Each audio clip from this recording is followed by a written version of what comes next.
This is the Troll Patrol, live with Justin Freakin.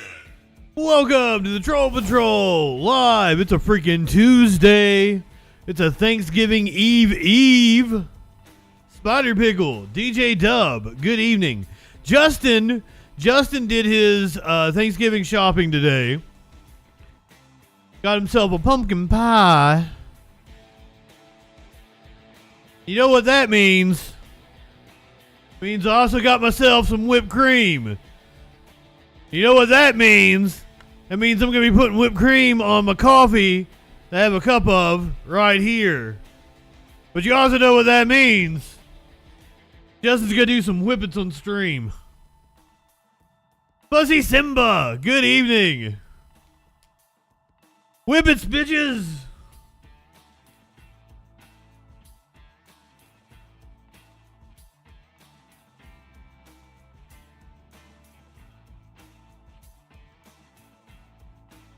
I don't think I've ever done this on stream before. If I have, it was with Sparkles on the Freak Show. This is probably the first time I've ever done it on the Troll Patrol.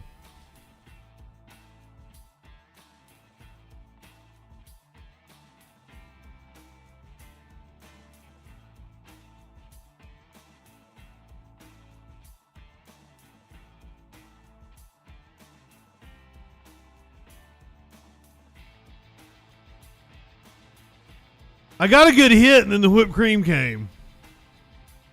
Ooh, I got a really good hit.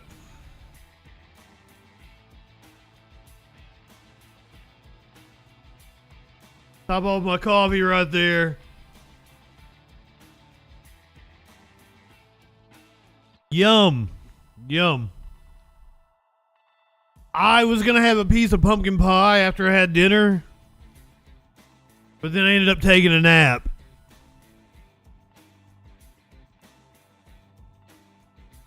Smokey came and cuddled up with me, and I'm like, all right, we gotta do nap time.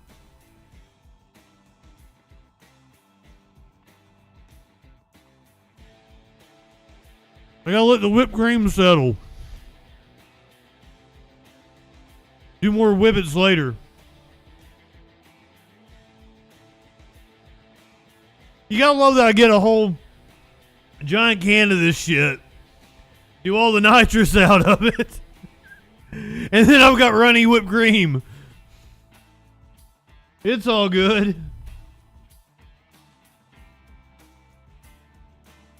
Hope everybody has their Thanksgiving plans in place. Looks like it's going to be a wild one out there. I am the news gimp. I guess t-shirt and graphic incoming. Justin being the news gimp. Tones, good evening. Clinically. Did I say hi to you, Spider Pickle, DJ Dub? Love you guys. I might have been more concerned with the whippets. I might have been more concerned with the whippets than saying hi to everybody. My apologies. I deserve a titty slap. A titty slap! What the? Come on now. I love how clinically refers to everybody else as freaks, and then like also the gimp. Everybody else gets the proper name of freaks, and then I'm called the gimp.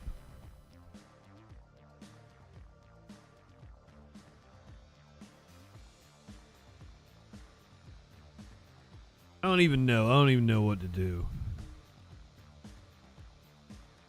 Here's your meme of the day. The IDF finally released their proof of a Hamas headquarters.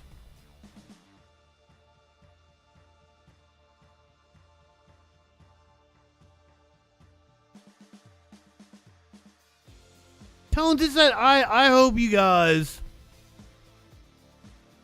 aren't suffering, bro, because I think I get it. I think it gets worse and worse the older I get. Is the seasonal affective depression. Cause you like I love the sun setting earlier and everything. I always used to be really into it, but like it really does affect me more now, more and more as I get older. Fair enough, clinically. You don't have the sads in Florida. Nobody gets sad in Florida. All y'all on meth down there.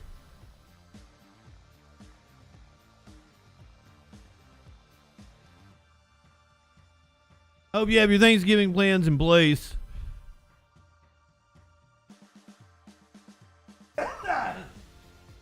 I hate this thing. Quesadilla. Good evening. I saw you had commented on the Cardi B video when I put it up. But just as soon as I put it up, I realized I didn't change the text. So it was like, horse causes disturbance on plane. And it was the Cardi B video, so I took it down. Even though it was well liked. Like 4 people had watched it, 4 people liked it. And I still took it down because I'm like, I hate making a mistake like that. Cancel Justin, indeed. I put it back up and I've gotten, so like I usually do a clip and then I'll cut that clip up for TikTok and make it a little minute-long version. And like, I need to start doing the TikTok version first and then putting the whole TikTok version at the beginning of the clip because I do a really good job of editing that shit together. And I didn't do that. And the second time I put the Cardi B video up, I put the TikTok version as the first minute. But like those are like really highly edited, but maybe I should do that before I put the clip up on. I don't know. I got right-wingers all over my fucking Facebook telling me I don't have any followers and nobody watches me. To be completely honest with you, I was ready to do this show to no one for like the first year and a half. I was like, if I have, 10 people watching within 3 years, I think I'm doing pretty good. And I've far exceeded that. So I've exceeded the benchmarks I set for myself, knowing how hard it is to, make your way in this digital hellscape we all exist in. I think I'm doing pretty good. But I still get like boomers showing up on my Facebook. Like, you don't have anybody interacting with you. Well, fuck, it's Facebook. Like, who's on Face? I'm a live streamer. You're going to measure my success by how many people fucking like my memes on Facebook? That doesn't make any goddamn sense. Why wouldn't you go to YouTube where, like, I've got over 7,000 subscribers? Wouldn't that be a better... Yes, that's what they always say. All the right-wingers are the same. It's like, well, if I stop commenting, you won't have anybody interacting with you. Yuck, yuck, yuck. All the time. And it's like, I wish they weren't, like, so mundane, so trite. They're all the fucking same. They all say the same fucking shit over and over and over again. It's boring. It's almost like right-wingers are morons.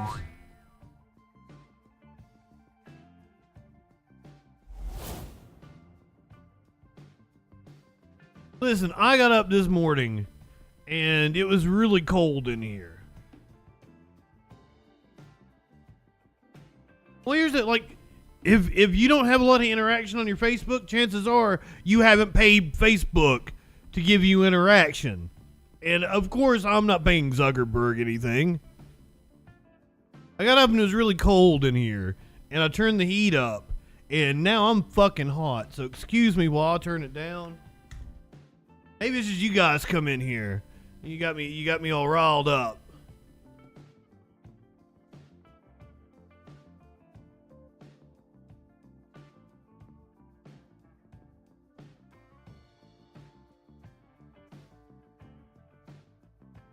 Giving me a boner from seeing all you guys.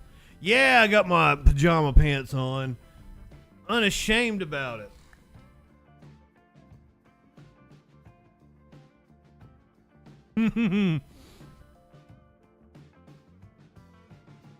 The whipped cream is not settled. Guess I gotta give it a couple hours. Richard.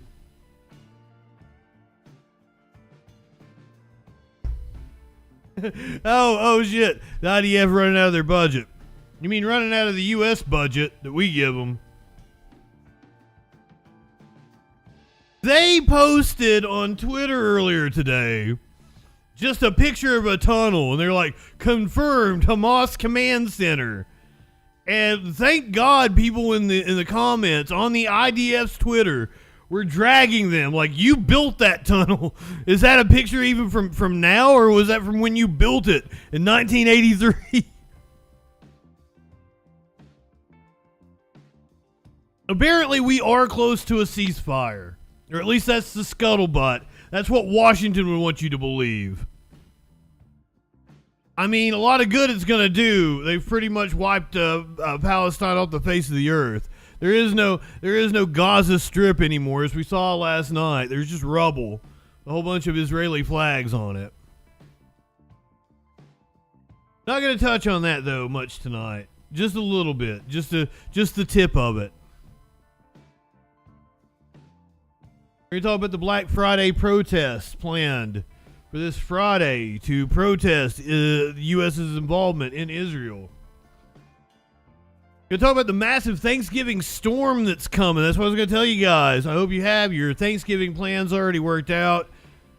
Good luck if you're traveling. Really good luck if you're flying. Holy shit. There's already something like 70 delays going on at the Dallas airport right now. Travel is going to be hell over the next couple of days. Also, speaking of hell, we've got some like hell hogs running wild on the country. Wild hogs, the 10 states with the worst wild hog problem. Speaking of wild hogs, Donald Trump had a bad day in court today.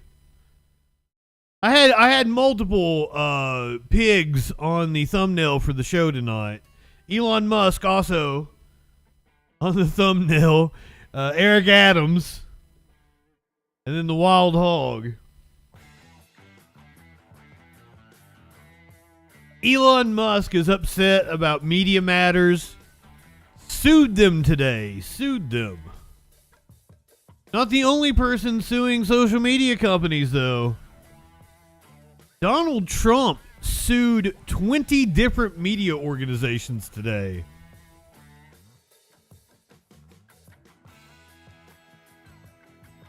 World War I munitions were uncovered in Belgium thanks to heavy rains,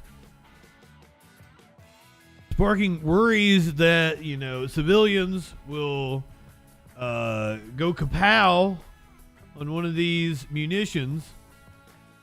Navy plane overshot a runway in Hawaii. I think we got video of it. In Plano, Texas, a small plane crashed. A small Plano in Plano. That was happening just as I was putting the show together, so I don't exactly know what happened. We'll get the lowdown from the local news. The freeway in Los Angeles that we've been covering said 3 to 5 weeks, but looks like they're going to have it open, if not already. This might have been from last night. Freeway either reopened today or is reopening tomorrow. This while a manhunt is underway. Another manhunt has ended in Colorado. Suspect involved in a mass shooting. Goldfish, good evening. The state of Hunter Biden overrun with the hog.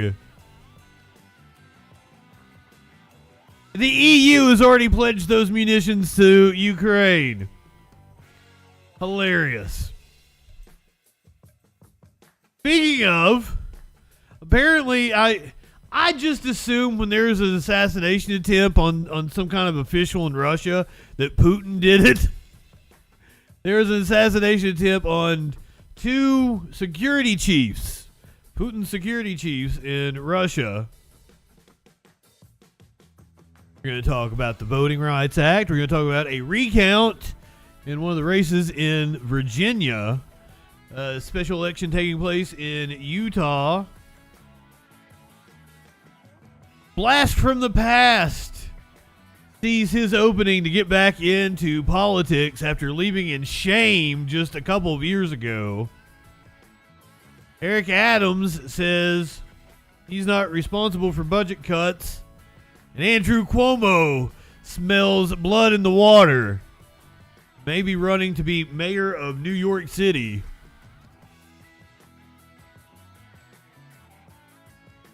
All that and a lot freaking more tonight on the Troll Patrol Live. Good evening. Welcome.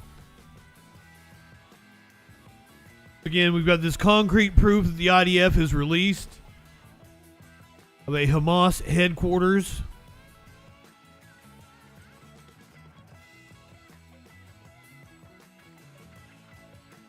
Actually more convincing than some of the other things that we've seen them release.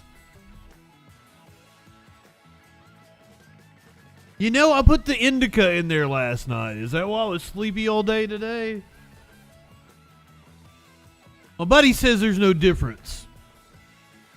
My buddy says they've done studies on it, and there's really no difference in indica, sativa, any of your blends.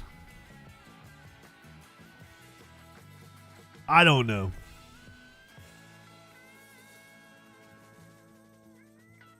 No, Quesadilla.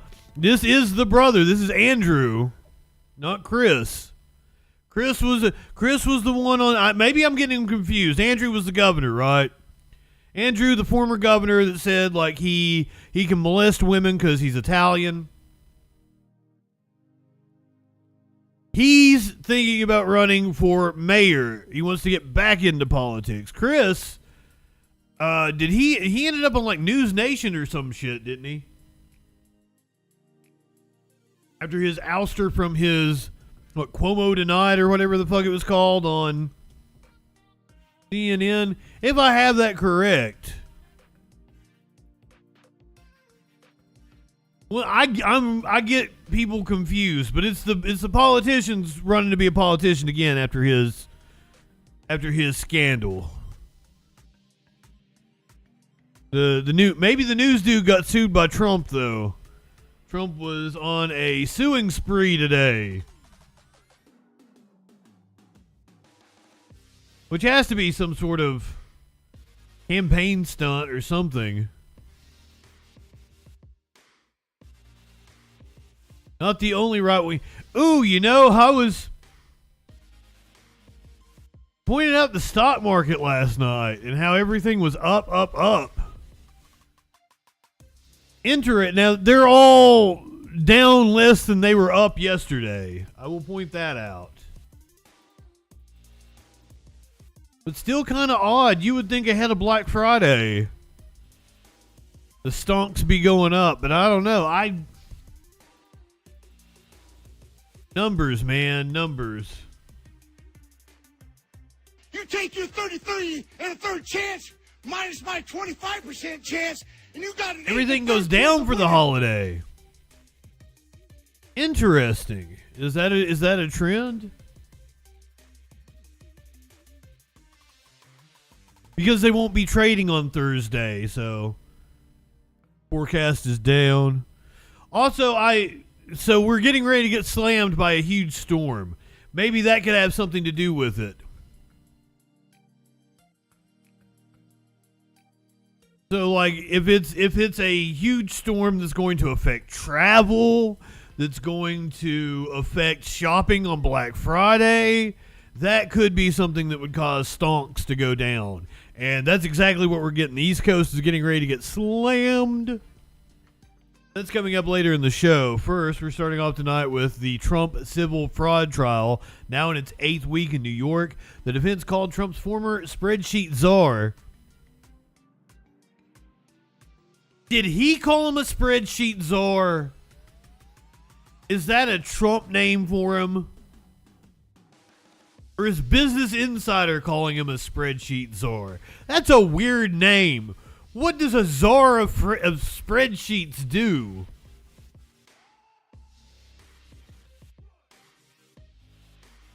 Jeffrey McConney, apparently Trump's spreadsheet czar. McConney confirmed he scribbled DJT to get final review on an allegedly fraud-filled document.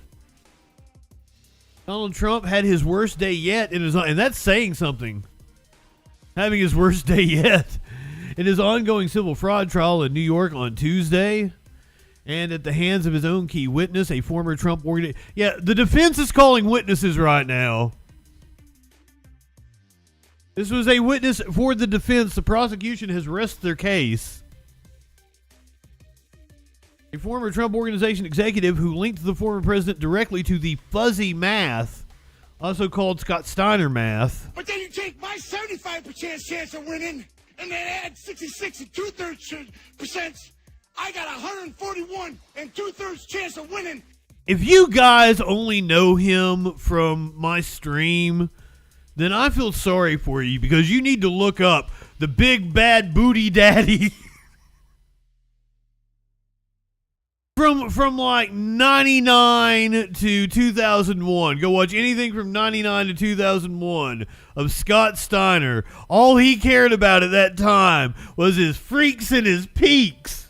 He used to walk out to the ring with a goddamn tiger and 3 women that he called his freaks. I swear to you, I love that man. Holla, if you hear me. The witness was Jeffrey McConney, Trump Org's ex-comptroller and spreadsheet czar, sometimes with Buff Bagwell.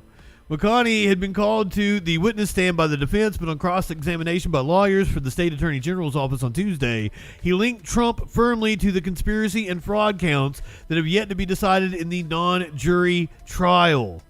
McConney was handed People's Exhibit 3054, a draft of Trump's net worth statement for 2014. He was asked to look at it, look at his own scribbled note, DJT, to get final review. We even have a copy of it. Scribbled his own note. Trump has denied involvement in preparing a decade's worth of these annual net worth statements, which New York Attorney General Letitia James has alleged, and the trial judge has agreed, were each year riddled with billions of dollars of exaggerations. The particular net worth statement that McConney was handed the draft for from 2014 contained $3.5 billion in exaggerations, the Attorney General has alleged. This dude doesn't look like he'd be doing math for Donald Trump in New York. He looks like he's the manager of like Brooks and Dunn or some shit. He should be wearing a cowboy hat. Living on the outskirts of Nashville. Donald Trump would get final review, the state's lawyer, Andrew Amer, asked McConney. That was my understanding. Yes, McConney answered from the witness stand, in his voice gruff. Donald Trump looks a lot like Maynard in that picture. Not impressed.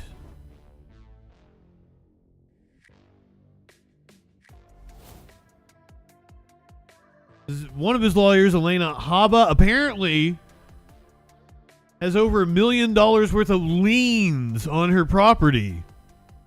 That story came out earlier today. Looks like Ted Tur. Okay. He does have a bit of a billionaire Ted look. Though Ted was married to Jane Fonda, correct? So he was actually in shape. Billionaire Ted took care of himself.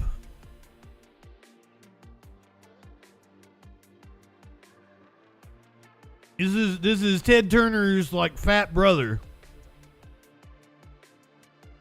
Bloated brother. Amer asked next if Trump would get final review of every net worth statement until leaving for the White House in 2017, after which Eric Trump would approve the drafts. That was my understanding. Yes, McConney answered again. Asked if that was his handwriting on the drafts with thin blue pen marks, McConney also said, yes, it was. McConney's testimony was significant for several reasons, and not just for the damage it did to Trump, but to Trump's two eldest sons, to former Trump org CFO Alan Weisselberg, and to himself as well. The three Trumps and the two ex-executives are all defendants in the AG's lawsuit, which alleges that Trump used net worth exaggerations to win hundreds of millions of dollars in interest rate discounts and property sale profits. James is seeking at least $250 million in penalties and to ban the five defendants from ever running a New York business again. Good. Trump did get somewhat good news, though, I guess. Coming out of Georgia, one of his co-defendants will not be going to jail awaiting trial. Trump ally accused of intimidating witnesses will not be jailed, the judge rules. Harrison Floyd's social media posts led Georgia Judge Scott McAfee to call for clarity on what constitutes interference. Check out his little green jacket with the Santa on it, and the tie with is that a rose? I find this guy fascinating. A Georgia judge wouldn't revoke bond on Tuesday to put Donald Trump's ally Harrison Floyd, to be confused with Harrison Ford. Who else? I'd probably be the only person to confuse those two. The broad case in the state over Trump's alleged election subversion scheme. The judge, Scott McAfee, did call for changes to the bond order to make clearer what constitutes interfering with witnesses and other defendants by Floyd. Floyd led Black Voices for Trump and is one of 19 people indicted in the Georgia elections case. Along with Trump himself, Floyd faces charges under Georgia's anti-racketeering law and two potential felony charges for attempting to influence witness Ruby Freeman to lie about committing election fraud. That's that sweet lady that we saw testify during the January 6th hearings. Freeman was an election worker and has faced harassment, her and her daughter both. In safety concerns since the 2020 election, she has testified about her experience to Congress and filed lawsuits over her treatment. The attempt to revoke bond for Floyd stemmed from social media posts he made about the case, including about other defendants and witnesses. His bond order prohibits him from intimidating witnesses or defendants and from communicating either directly or indirectly with witnesses and defendants. His post on Twitter talk about Freeman and others in the case. He shared multimedia clips of Freeman to try to defend himself online. Does this sound like Ruby Freeman is being pressured? He wrote alongside an audio clip. No, you dipshit. He also posted about Jenna Ellis, a Trump ally who pleaded guilty to one charge in the Fulton County case and is now aiding prosecutors. Ellis's lawyer said in his post about her, where he called Ellis a whole mess and accused her of stealing people's hard-earned money for her legal defense, was meant to intimidate her. He also posted about the Georgia Secretary of State, Brad Raffensperger, saying Raffensperger needs to call his lawyer. That sounds like an attempt to do witness intimidation. That's just me.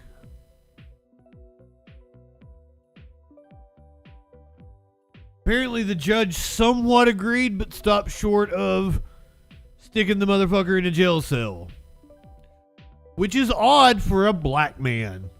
You would think if anybody is going to go to jail in the case, it'd be the black dude.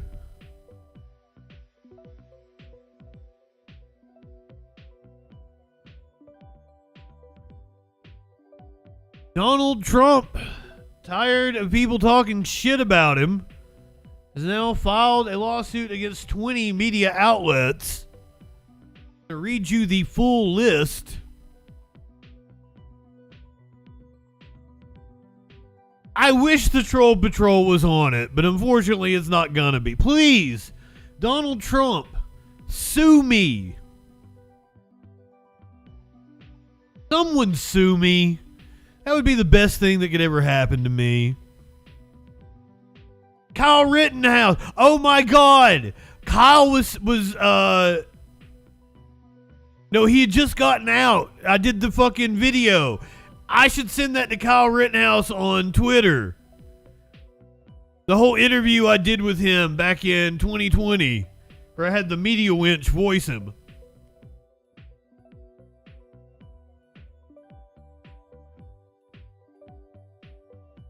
He's just being a big baby, I assume, clinically. This is some kind of ploy. Donald Trump is apparently demanding an apology from Jimmy Kimmel. I'm probably going to get demonetized. Or ABC will be taking my money, my 14 cents from me, but let's do it. From the Trump Media and Technology Group, demanding that I apologize for and retract the statement I made on the air about his struggling social media platform, Truth Social. This is an actual letter we received last night.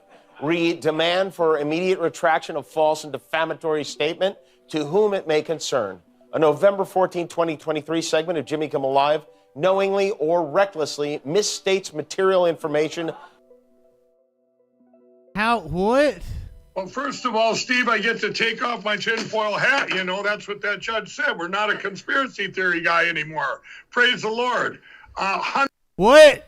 100% John Frederick. This is a landmark case. We have people down in Georgia. We're all over this, Steve. We have been for a long time. This has been going on for a long time. This is going to expose everything. The judges opened the door that no man can shut, and we're going to go through. I think what he is referring to is this wild story that is circulating on Twitter without any kind of sourcing about that they have found like 30,000 duplicate ballots in Fulton County, Georgia. Justin found zero evidence. I couldn't even find right-wing sites talking about it. I've just seen people sharing it out on Twitter. He's probably on crack right now. I was on crack. Right. Well, If you guys know of this case where supposedly a judge has agreed there is 30,000 duplicate ballots in Fulton County, Georgia, and they were going to be investigating, it's 2023. I highly fucking doubt it. That sounds like absolute nonsense to me. But let me tell you, right-wingers are rejoicing on Twitter, thinking like they've finally been vindicated. And I assume that's what Mike Lindell is talking about there. But once again, I found zero news stories about it. I couldn't even find like the Washington Times talking about it or the Washington Examiner.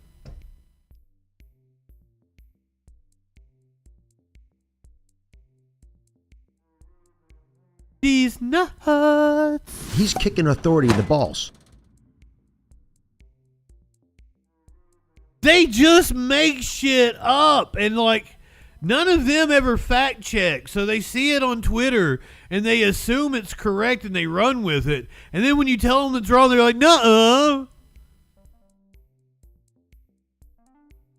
The organization through which former President Donald Trump owns Truth Social, the social media platform, has filed a lawsuit against 20 media outlets, including Newsweek, alleging they defamed it through reports concerning its losses. The complaint filed by the Trump Media and Technology Group, Teenage Mutant, what's the TG? I got stumped there. In the 12th Circuit Court,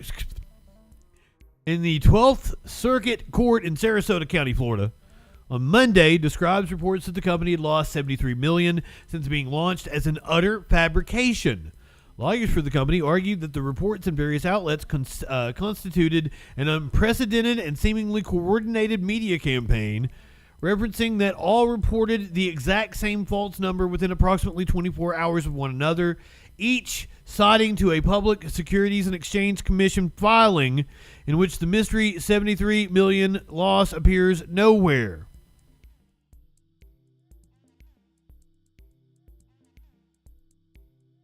doubt. I went with the purple one because, like, I didn't want any kind of platform to think it was real balls and get me for nudity. So I tried to be as cartoonish with the truck nuts that I used. This was a coordinated effort to damage TMTG's reputation, degrade the firm's financial standing, freeze its access to capital, and torpedo the anticipated merger between Digital World Acquisition Corporation and TMTG. The losses figure was also referenced by talk show host Jimmy Kimmel, who is not named in the complaint. Newsweek has since published a correction to its article. Newsweek backed down.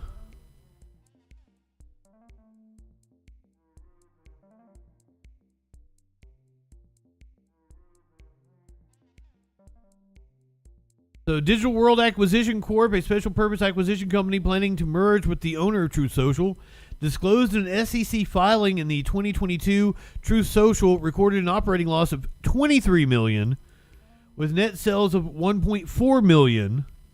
The first half of 2023, it recorded an operating loss of $7.6 million with net sales of $2.3 million. So instead of 76 million, it was 30 million.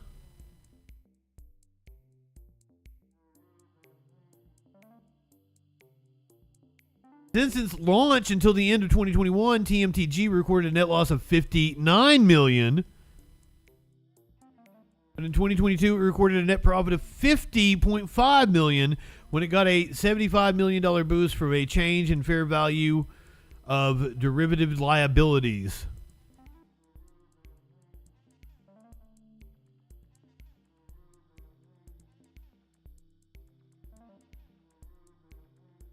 I'm horrible with math.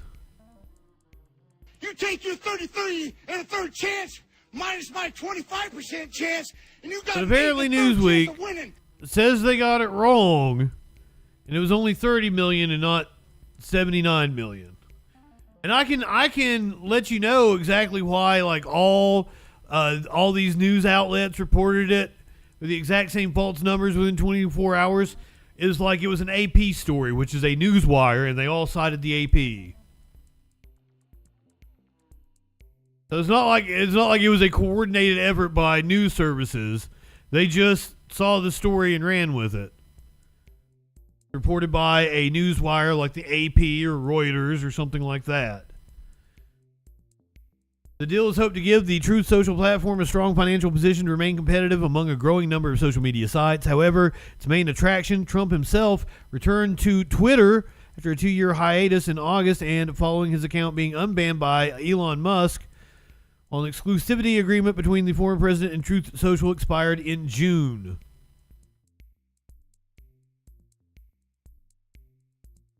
He still doesn't post much on there. It's just like campaign shit. You get his statements from Truth Social. Glad it brought up Elon Musk. That's a good segue. Elon Musk has sued Media Matters for America. Elon Musk's X Corp sued Media Matters for defamation on Monday after the left-leaning nonprofit released a report on ads on X running next to pro-Nazi content and helped trigger an advertiser exodus. By the way, that happened.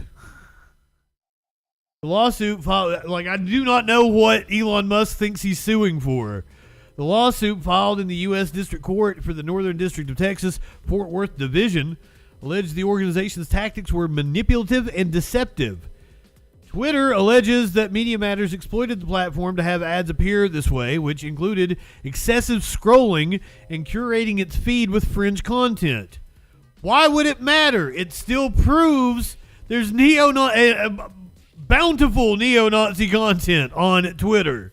The overall effect on advertisers and users was to create the false misleading perception that these types of pairings were common, widespread, and alarming.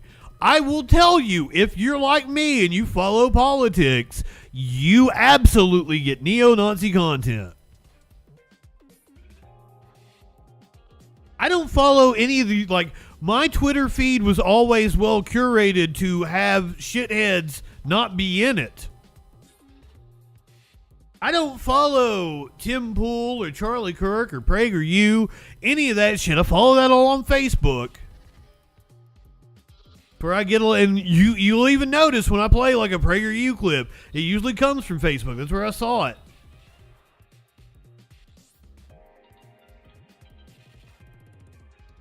I scroll through and see nothing but the furthest right lunatics. Laura Loomer.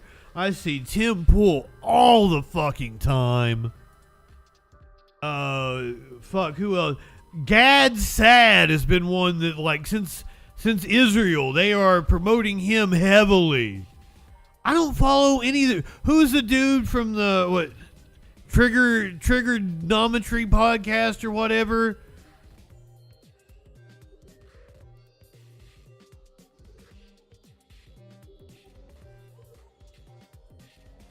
That, like, it happened. They just had to go follow certain accounts in order to get that shit recommended. Yeah, that's how social media works. I'm sure if Media Matters had done had put together a dummy account and only followed like cooking shows, there wouldn't be any neo-Nazi content served up to them. Maybe. Sad dad. He's a sad sack of shit is what he is. Hardcore Zionist. The head of Media Matters was on MSNBC the other day to respond to, it was still a threat at this time. Elon Musk filed the lawsuit today. It was still a threat at this time. I think it was on Sunday night, responding to Elon's threats on Twitter. Social media platform X, previously known as Twitter, is losing some of its biggest advertisers. IBM, Apple, Lionsgate, Disney, Warner Brothers Discovery, Paramount, and NBC Universal all said they would suspend ad buys on the platform. We should mention, of course, that NBC Universal is the parent company of MSNBC. Yeah, you guys were still advertising even before the Media Matters piece. As if you didn't know it wasn't, full of neo-Nazis and far-right propaganda and conspiracy theories. This comes days after Musk amplified an anti-Semitic trope on the platform. Musk responded to an obscure anti-Semitic thread perpetuating the Great Replacement theory with, quote, "You have said the actual truth."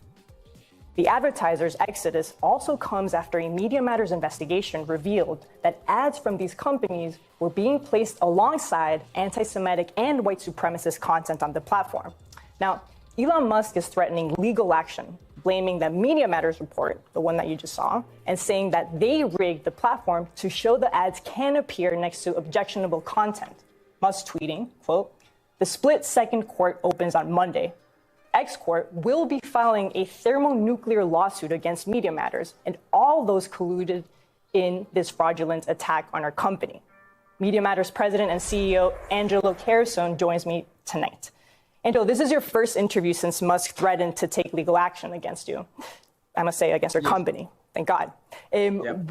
What's your response to this? I mean, I think that the thing to keep in mind is that it's not really clear what his cause of action is. And I think the most important thing is that in his response, in that legal threat, he actually confirmed that our reporting was accurate. I mean, he said that everything in our report, actually, as we said it existed, did actually exist on the platform. And that's basically our core argument, is that the platform is so saturated with extremism, with white genocide, with anti-Semitism, with racism, with conspiracy theories, things that otherwise should be managed in some way, that they can't actually protect the few brands that are still willing to remain on the platform. And this has actually been an ongoing thing for the last few months. This is just the latest in actually a string of these instances. So I think the most important thing, though, is that he confirmed that we were right. Were you surprised at all to see the reaction from some of these companies, right? Were you expecting all of these pretty big advertising companies to sort of follow through on what you said? So I think the thing that was significant is that it was his own conduct, because that gave a lens for the advertisers to sort of analyze what was actually taking place on the platform. So I wasn't surprised that one or two advertisers pulled their ads, maybe ones that are smaller buyers. That's been happening since August. We've been putting out similar reports like this for the past few months, and a couple of those advertisers pull their ads, and it's a day story. It's not a huge big thing. But I think in this moment, because as you pointed out in your opening, he had just embraced. He said when he embraced that and promoted that anti-Semitic trope, that idea of white genocide, he said actual truth. You've said the actual truth. He was validating it. And so if you're one of these big name advertisers, you're looking at this string of problems on the platform, and then you're looking at Elon Musk's own conduct. You're saying there's simply no way for the platform to ever cure the issues that we're dealing with here, because the rot goes all the way to the top. And the ultimate decision maker here simply isn't going to protect our brands from this content because he doesn't see a problem with it in the first place. Right, let's talk about what he doesn't see, right? Let's talk about the danger of those words. And so I want to read you from The Atlantic. They say, it wasn't the first time Musk echoed anti-Semitic conspiracy theories from his social media bubble. And it wasn't the first time he blamed anti-Semitism on Jewish actions, pinning the prejudice on its victims. Angela, can you again reinforce the danger that these words carry? I think the thing that it was most disturbing when the original deal was being put on the table was that Musk had sort of reflected back out his own journey of getting what he even described as red pilled, which is the process by which you sort of, increasingly adopt this sort of worldview. And he had said that there needed to be a mechanism by which we actually red pilled more people. And that was around the same time that he was beginning to buy Twitter. Sort of the intention there was not just to as he says, it's always all about protecting free speech, but that's just a distraction. That's not what it's about at all. None of his conduct suggests that that's what his ownership and his execution of Twitter. Yeah. The fucking dude that's supposedly protecting free speech is suing someone who criticized them. How do people not see through this goof? It really is about taking these ideas and leveraging the power of a social media apparatus to help evangelize them and spread them. So when he lets more of these individuals back on the platform, the intention there, or at least the effect, regardless of the intention, who knows, but the effect, and he knows what the effect is to add more of that content to the platform so that the algorithm can then promote it and recommend it to potentially like-minded individuals to help spread it, to help that idea metastasize. And so the harm is that you take something that typically is on the fringes and otherwise disconnected. We've always had these terrible things in our country, these horrible ideas. That's part of America. We have it there. It's the bad part of it. What we haven't had until recently is tools like social media that can supercharge it, that can connect all these otherwise disconnected individuals and actually help turn those ideas into power, both at the ballot box and on the streets. And I hate that stinger. I hate that music at the end. Oh my God.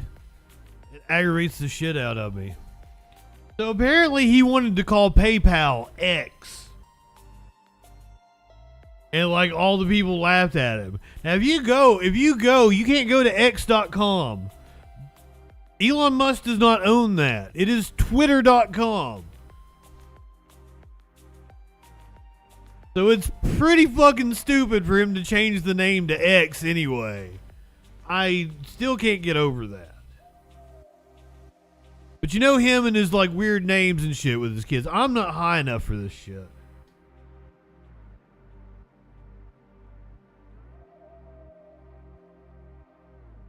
Whipped cream hasn't settled enough. I have to get high off of it later. Oh. Put some whipped cream in the coffee.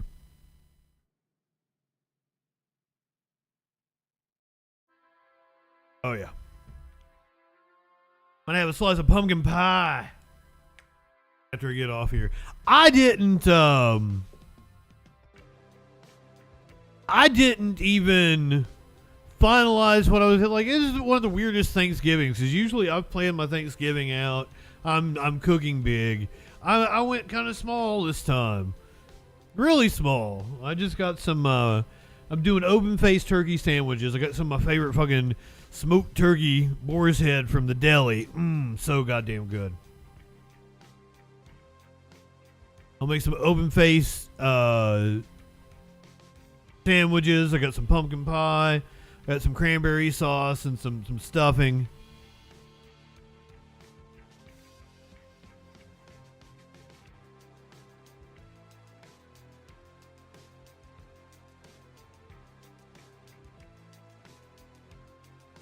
Pork ribs. Ribs is what I make for Christmas. My grandmother always made ribs for Christmas. Kind of my tradition. I make my own barbecue sauce. God, you guys got me hungry now. I might just have to end the show. Fuck this. I'm just gonna go have pie. You guys can find out what that news be doing on your own. Nah, I'm not gonna leave you. We've still got some, fair enough.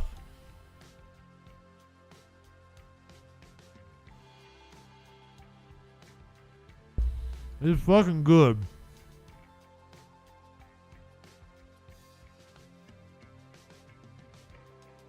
We still got some Elon Musk to rag on now. Apparently, this dude had just graduated college and Elon Musk ruined his life. I was just, oh my god, is this for real? 22-year-old Ben Brody was at home in Riverside, California when I started getting these text messages from my friends. You're accused of being a neo-Nazi Fed. Look at all this stuff that's being said about you. And I was like, okay, this is just some prank. But it wasn't a prank. 1,000 miles away near Portland, Oregon, two far-right extremist groups had gotten into a fight while protesting against a pride event. Ben Brody was not there, but online trolls tried to guess who was involved using a video of the crowd. They found random photos of Ben online.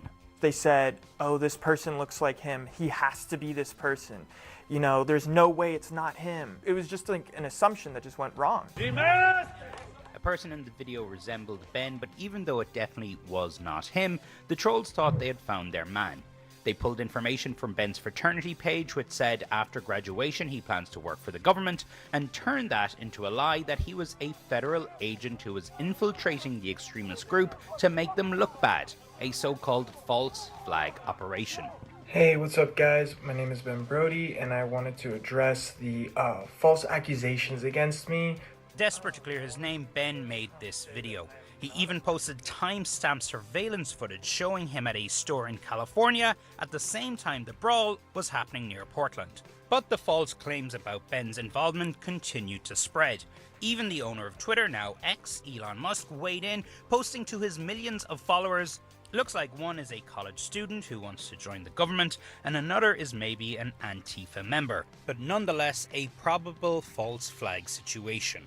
I knew that this was snowballing, but once Elon Musk commented, I was like, boom, that's the final nail in the coffin. And how much did it intensify then after Musk's involvement? It massively intensifies it. This guy DM'd me on Instagram, he's like, now even Elon Musk thinks that you're a Fed. And what was really scary too, is that these people were threatening to tell my school. And I was scared that I wasn't gonna graduate. Ben's friend. He is indeed suing Elon Musk. Currently has a lawsuit against him. And others tweeted at Musk telling him the person in the video was not Ben. This case at its core is about Elon Musk being reckless in making an accusation about this young man. Mark Bankston is Ben Brody's attorney and is suing Musk for defamation. Ben published a video online to try to clear his name. It didn't work. So there's this incredible feeling of helplessness that there's millions out there, millions, who think that Ben was involved in neo-Nazi activities. And that is how I know you lied to me. Bankston is best known as the lawyer who successfully sued Alex Jones for the lies he spread about the Sandy Hook Elementary School shooting. Hell yeah. Now he wants to hold Elon Musk accountable. Writing in the lawsuit, Musk made these ridiculously false and damaging accusations against Ben Brody, and it has led to severe personal harassment and permanent damage to his reputation. How did we get to a place where somebody so powerful can make that kind of accusation based on something so flimsy from just anonymous people on the internet? His home address was posted online, and he worries his name will forever be associated with neo-Nazism. Someone posted saying, "A Klansman lives here," and they gave the address with a picture of my house, and I was like terrified. Ben, who is Jewish, says being called a neo-Nazi has been especially painful. Did you think your life was ruined? Yeah, completely. You know, if you just put in my name into the search bar, you know, neo-Nazi fed Ben Brody. Ben is seeking damages in excess of $1 million, but both he and his lawyer say it's about a lot more than money. We have to change how we deal with information, how we spread information, and how we attempt to influence others. The fact that this is happening to private people, that's just terrifying. And it's gonna happen again, unless someone stands up to this guy. Andoni is here with me now. So, has Elon Musk commented on this? Elon Musk's lawyer this evening, Alex Spiro, tells us that they expect this case to be dismissed. They have until the 5th of January to make that case essentially to the court where this is filed in Texas. Look. They expect it to be dismissed on what fucking grounds? He absolutely defamed the kid. Unlike Musk suing Media Matters, which will get dismissed. What is in this lawsuit is page after page after page of Ben Brody's lawyer, Mark Bankson, making the case, essentially, that Elon Musk has this tendency to engage and praise and amplify racist and oftentimes anti-Semitic conspiracy theories, or engage with accounts that push those tropes as well. Yep. Obviously, that is something we expect that Musk's lawyers will contest in court. But as you can see there, Ben Brody's life, just on as he was about to graduate, was really turned upside down. You know, it's one thing to have trolls, anonymous trolls, pushing this about you, but to have it kind of be egged on or engaged in some way Justin, by one of the world's richest men and the person who runs X, it's a whole different story. He does not run X. That's DMX. He runs X. X gonna give it to you. DMX died, didn't he?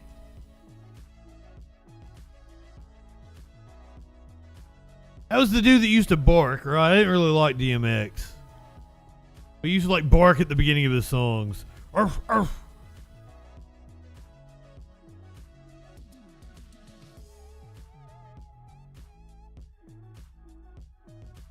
He was in the Rough Riders, right?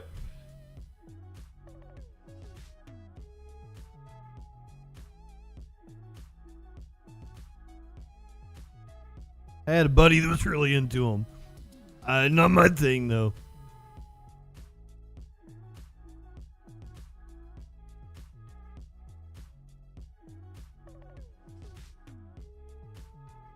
I swear these things choke me up. You guys, is it just me? Am I imagining it? Did I not used to sit here and take fucking gigantic bong rips and just blow it out and then keep talking? Sometimes I would cough, but more often than not, I was taking it like a champ, right? What this thing, fucking like it gets me coughing every time.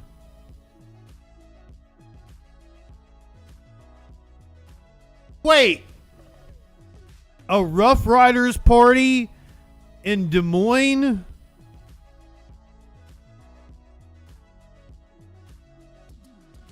DJ Dub.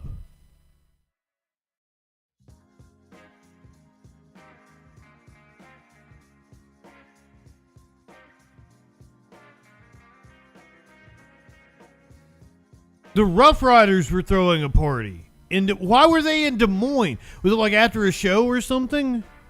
Because like is that like Vapor just hits harder? Or am I being a pussy about it? Like, what is it? Should I be taking? Oh, it's a motorcycle gang. I thought it was like a rap collective.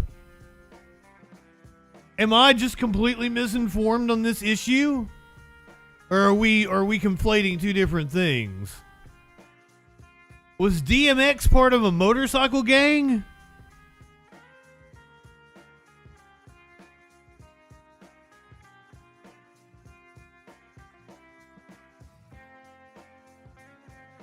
Whoa. I guess that makes sense. This is concentrated and shit. So of course it would hit harder than smoke. It gets me coughing and I don't like it. I don't like coughing. I don't like coughing on the stream. But like I took gigantic bong rips, just blew it out and kept going. If I remember correctly, it's been a while since I've taken a bong rip on stream. Pretty sure I used to do that. I've got a really bad memory. I don't remember like fucking last week.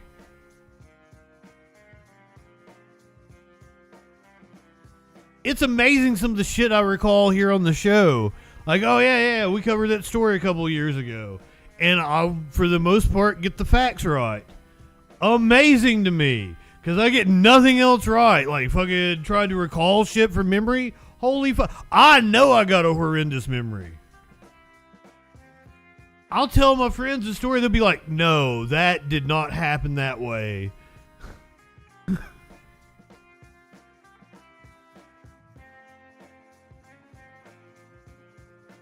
We played... Oh shit.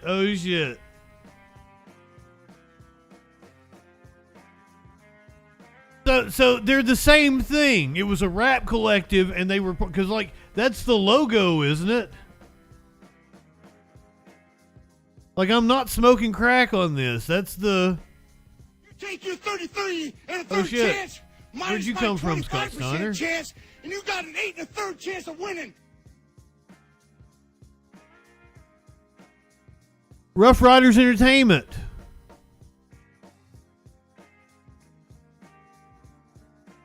So they're a biker gang and a record label.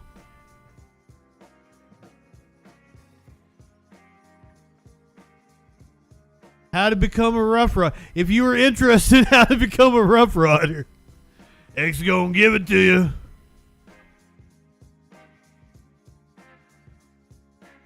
I love the way we learn shit on this show.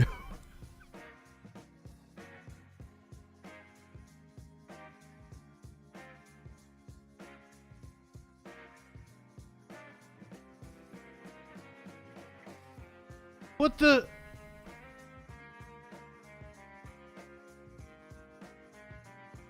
Did you guys hear the Sexual Anarchy? Like, why didn't it play? What have I fucked up? Oh, hold on. Here we go. You There live we in go. sexual anarchy?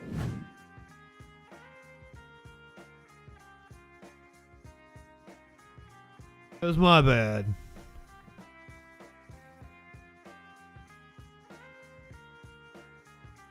Oh, you didn't have some crunk music for him. You tried to go in there and play, like, what kind of shit did you have loaded? You said it was the early 2000s? Yeah, like Call Me Maybe and what, Maroon 5. That fucking Moves Like Jagger was really big. I DJ'd at that time. I remember this shit. Yeah, like Gangnam Style playing.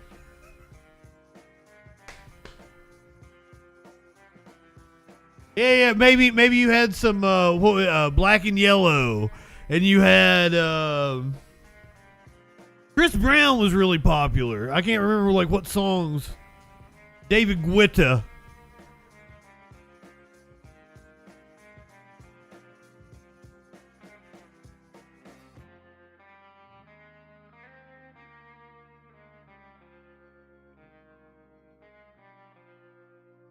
I DJ'd in a strip club, and that was like the time I was listening to the least amount of rap I've ever listened to in my life, because I was dating like a hipster girl that didn't shave her armpits.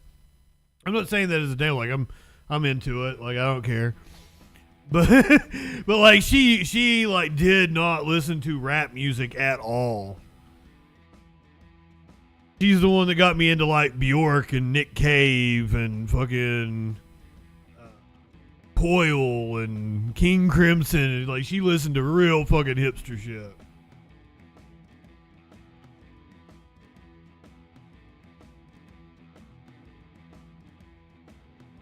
So I'm like going to the fucking strip club and like playing like shit she and I have been listening to.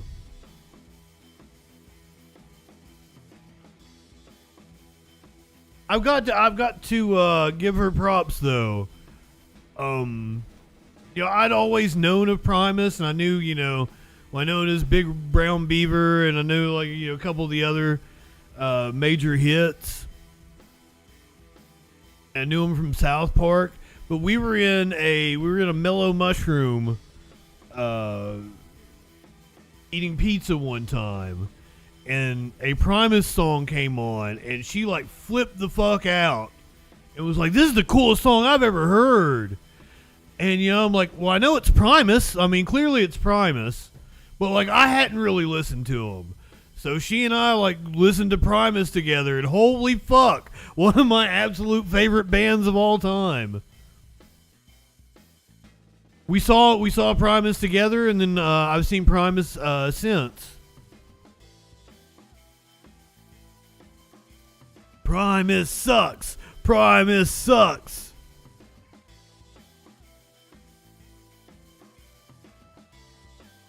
We'd already been broken up a couple of years, and when I discovered Ween, and once again, it's another one of those where I knew many colors of the Homo Rainbow, and I knew what was their other big hit that they had, hit, using the term loosely, but a video that would play on MTV sometimes.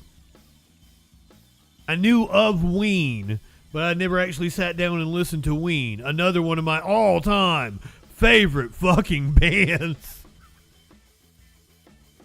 But I actually messaged her, was like, hey, you need to listen to Ween. Here's 5 songs I think will be a good opener for you. Listen to these 5 songs, and then you'll go listen to everything they've ever made. Don't know if she ever did. She and I talked on the phone. This would have been 2017. For some reason, she called me, and I had a conversation with her, and I didn't like her.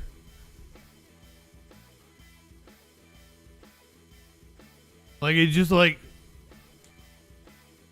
don't like you anymore. You're not the same. And then I haven't talked to her since. No ill will towards her, but yeah. I think she married the dude she cheated on me with. But hey, congrats. Obviously, if you clearly you were really into the dude.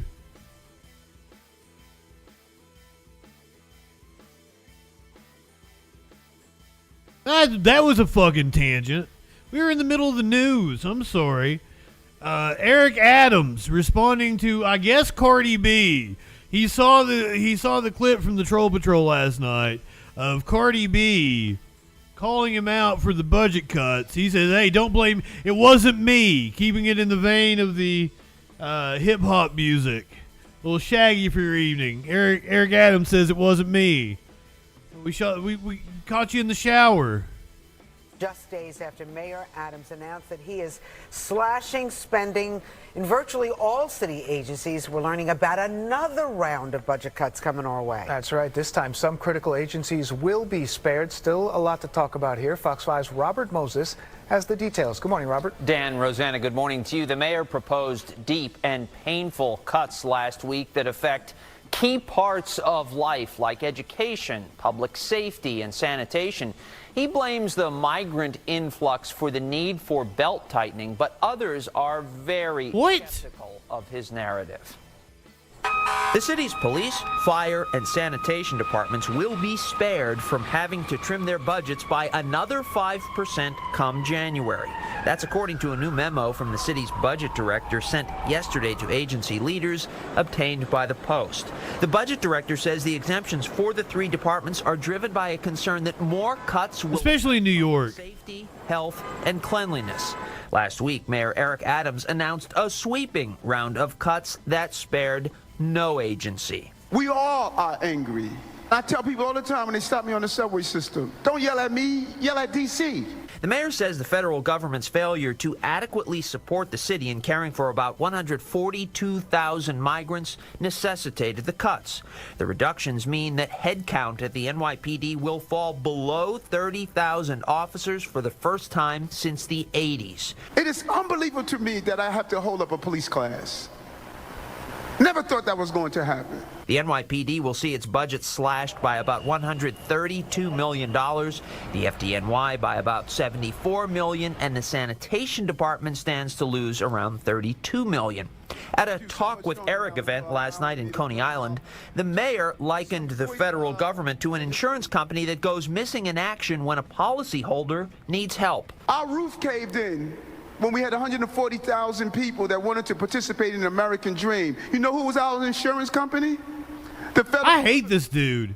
We went to the federal government and said, we send you more money than you give us back. And that's true. Opportunity to give us what a national problem is. And they set you on your own, Eric. That's a false narrative, according to Michael Mulgrew, the president of the United Federation of Teachers. He argues the money is there and the cuts are not necessary. I'm sorry, I've been involved with budgets in New York City, New York State for quite some time, and it's when you look at the numbers, you're like, okay, this is fabricated. Yesterday, is he gonna send it to Turkey? Like that's what he's been accused of. It's one of the reasons he's being investigated, being like a foreign agent for Turkey. Governor Kathy Hochul promised to work with the mayor to find money to keep the city safe in the midst of these proposed cuts. She says she doesn't have all the answers right now about exactly how she will make that happen, but she promised to not raise taxes. Rosanna? Okay. Read her lips. No news taxes.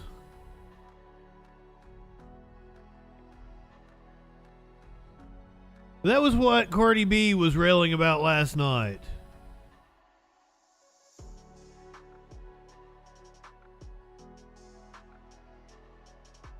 When she went on her rant in her really cool robe.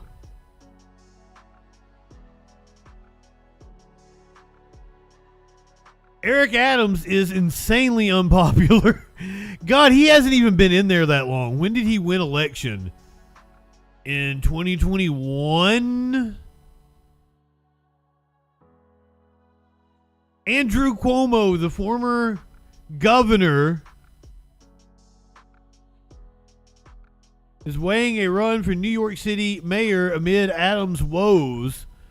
Former Governor Andrew Cuomo is indicating to allies he may want to run for the New York City mayor if fellow Democrat Eric Adams sinks under the weight of a federal investigation.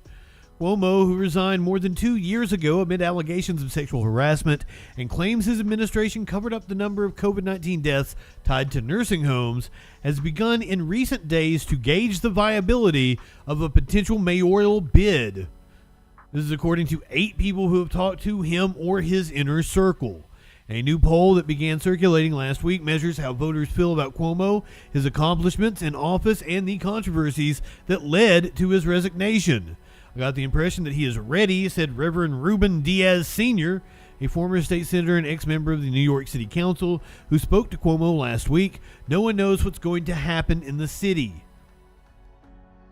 The entreaties come as Adams' mayoral campaign is facing a federal investigation that has deepened in recent weeks and highlighted the uncertainty around the mayor's political future.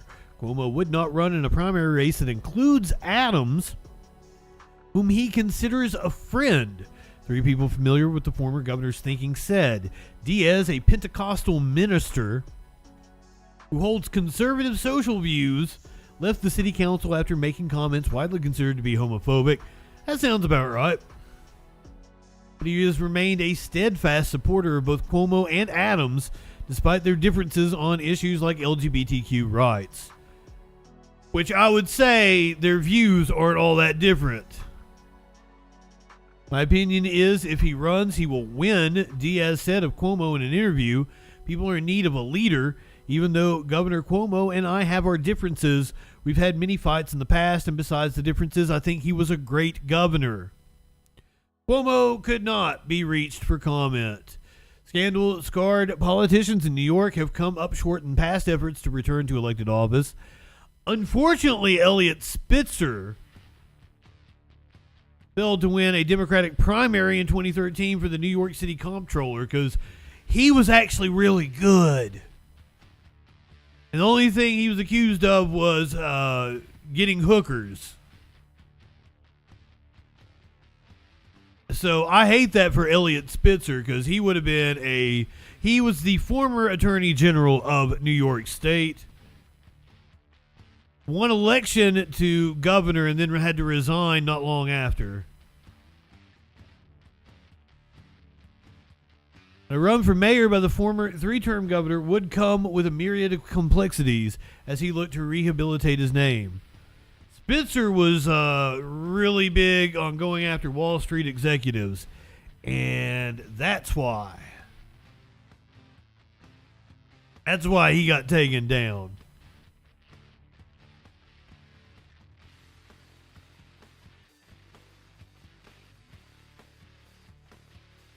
The special election is taking place in Utah. Utah special election for Congress sees a Republican former House staffer face a Democratic legislator. This is Celeste Malloy speaking at a Republican primary debate. She's the Republican nominee. This is Senator Kathleen. This would be State Senator Kathleen Reby.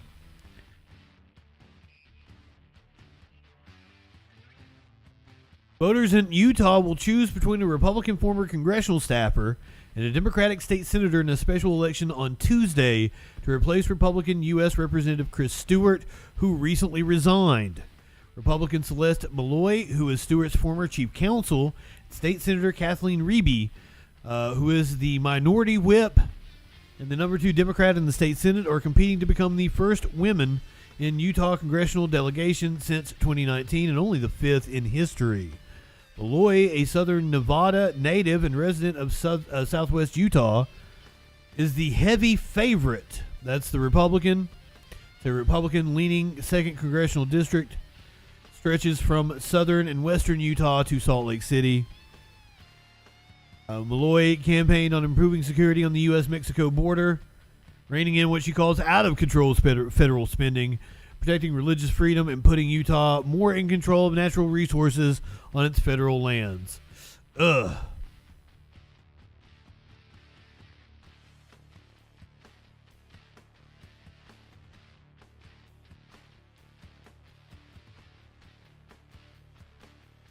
There was no Democratic primary after Reby was the top vote getter, a Democratic convention, and unopposed for a party's nomination. Wait, that's all they had to say about her.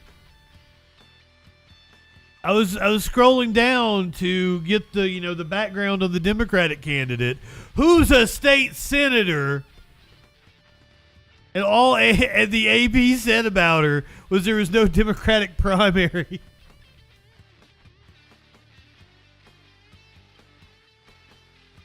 That seems kind of wild to me. There was multiple paragraphs on... Oh, okay, maybe I skipped over it. Okay. A Long Island native... I'm too high for this shit, or not high enough. A Long Island native who lives in the Salt Lake City suburb of Cottonwood Heights. Reby campaigned on her background as a teacher. She promised on her website to continue to teach 5 days a week while campaigning on a more affordable housing, support for labor unions, and public education based on student needs and community values. I am very much in touch with my families across the state. I've been working to understand how our policies impact their lives, Reby said in a debate with Malloy. Apparently, Malloy dominated fundraising, bringing in over $500,000 fucking dollars.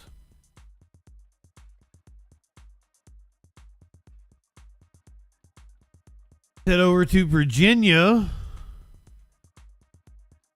There's going to be a recount in one of the races that we covered a couple of weeks ago on election night.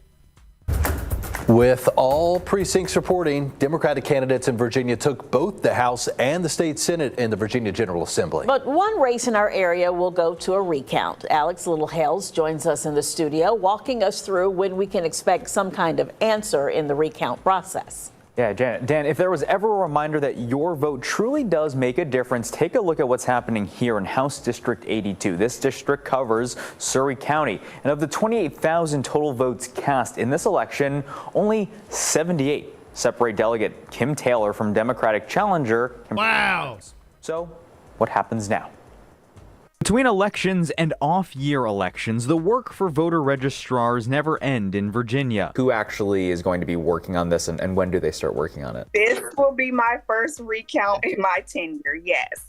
Weeks after Democratic candidates took control of both chambers of the Virginia General Assembly, Surry County Registrar Sharnae White is back to work. So do you have a date of when you need to complete stuff on your end? That's pretty much out of my control at this point until I get further instructions from the state. Control for House of Delegates District 82 will head to a recount after Republican delegate Kim Taylor declared victory on election night. But just 78 votes still separate Delegate Taylor from Democratic challenger Kim Adams, who requested the recount because the difference is less than 1%. The difference is even smaller in Surry County, with just 18 votes separating the more than 3,000 total votes cast. Because the results are not certified, you can't declare a winner. So you can't do a recount when you don't have a clear certified winner. The registrars in Surry County, Dinwiddie County, Prince George County, and the city of Petersburg still have to wait for the state elections to certify the results, which can go as late as December 4th. And with no idea of how long the actual recounting will take, the final answers may not be ready for weeks. And voters may remember another recount for a House delegate seat in 2021 in Virginia Beach. At the end of that recount process, well, the losing candidate regained 12 votes, but still lost the race. I'm Alex Littlehales for 13 News Now.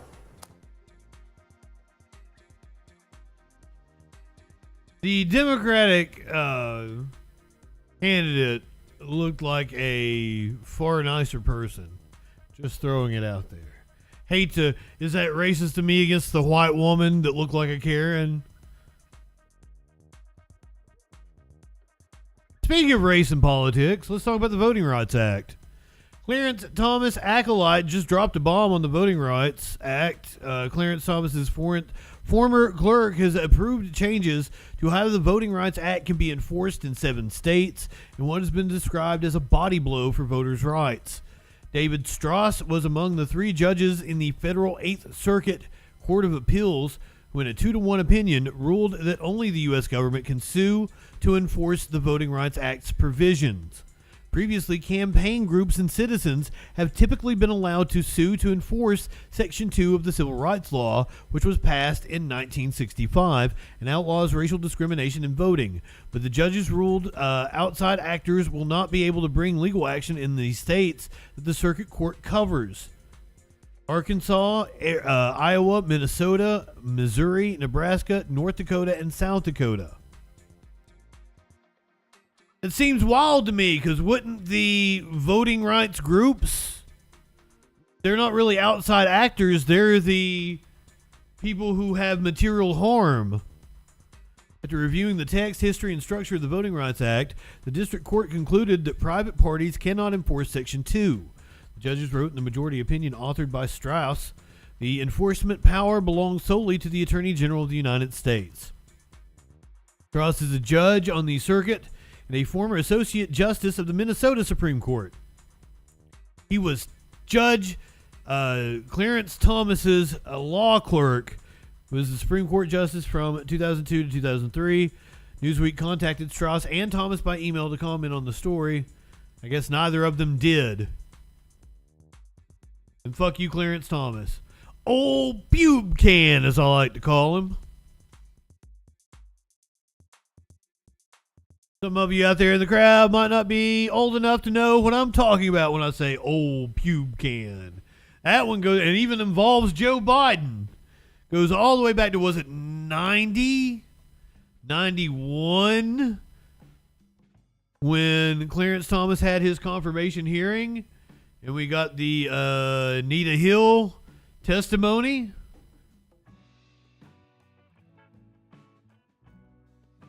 I don't even remember how it came about, but she pointed out that there was a pubic hair on a Coke can. And Joe Biden helped play defense for Clarence Thomas in order to get him on the Supreme Court. Come on, man. DJ Dub, go ahead. Light one up. Tip one back.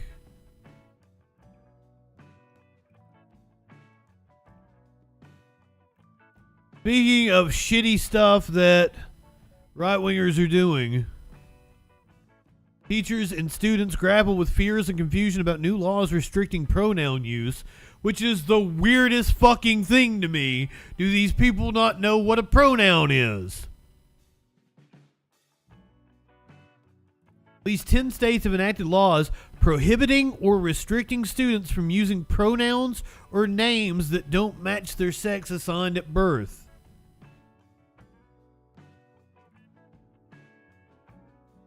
Indianapolis, well, I would hope all the kids just start calling everybody theys and thems. Let's do away with gendered language completely. Indianapolis high school senior, or do you literally have to call somebody like, that's a he?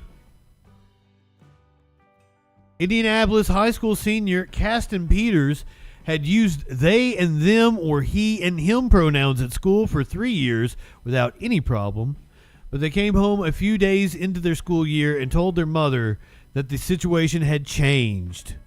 Peters, 18 and non-binary, heard from a teacher that a new state law meant they wouldn't be able to use those pronouns or the first name they've used for years without explicit permission from a parent because the pronouns and name don't correspond with their sex assigned at birth. That's fucking absurd!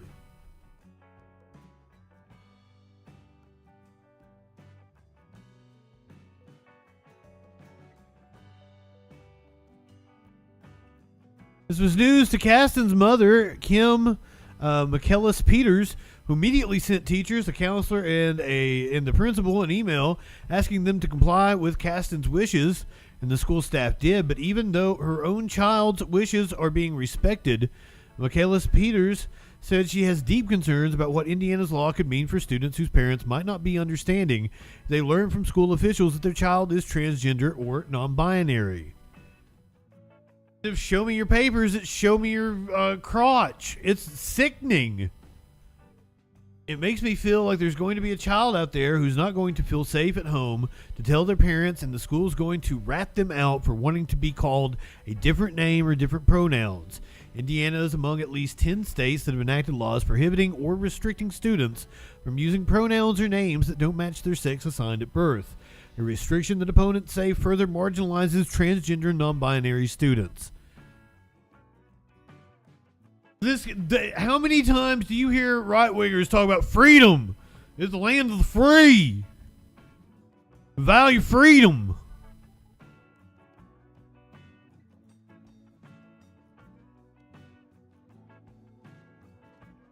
Does not letting people go by the names they want to go by, does that sound like freedom to you?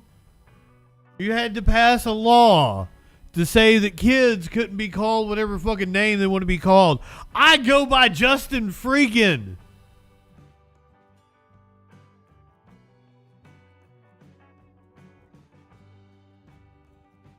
Do you call Robert Zimmerman, or do you call him fucking Bob Dylan?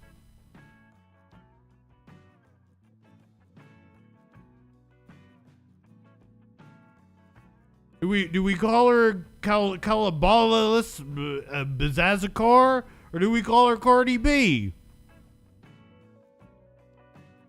Jesus fuck.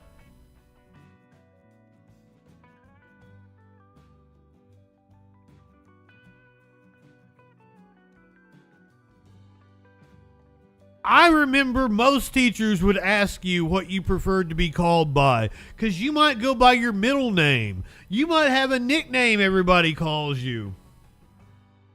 Your name's Jim Bob, but everybody calls you Timmy. And that was insanely common in Eastern Kentucky for some reason. My name is Jim Bob James III, but everybody calls me Timmy Boy.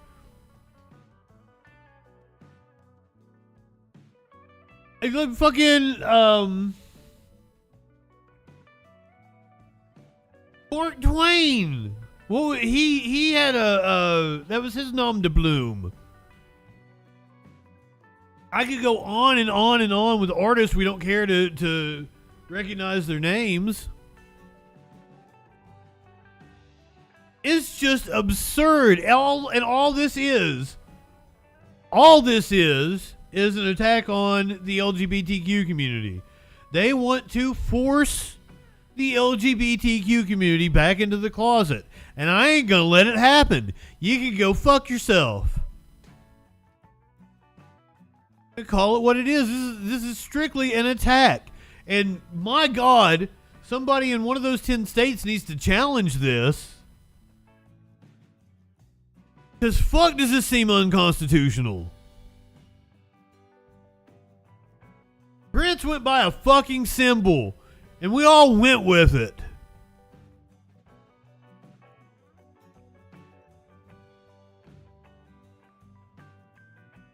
This is absurd.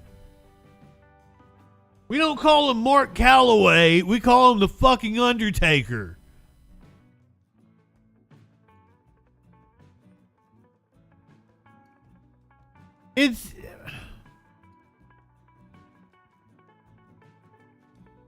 We don't call him Scott Recksteiner. We call him Scott Steiner. You take your 30-30 and a third chance, minus my 25% chance, and you got an 8 and a third chance of winning.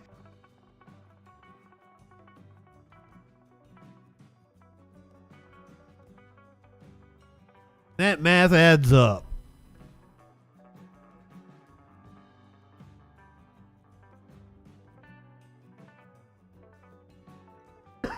God damn it.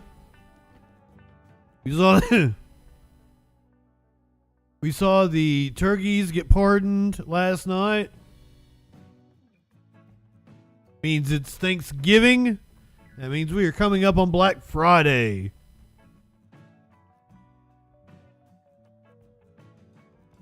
There are several protests planned for Black Friday to protest the Israeli excursion on Gaza. Here at home, law enforcement and intelligence agencies are on... Not excursion, incursion. Excursion is like a fun time with your friends out at sea. An incursion. Now...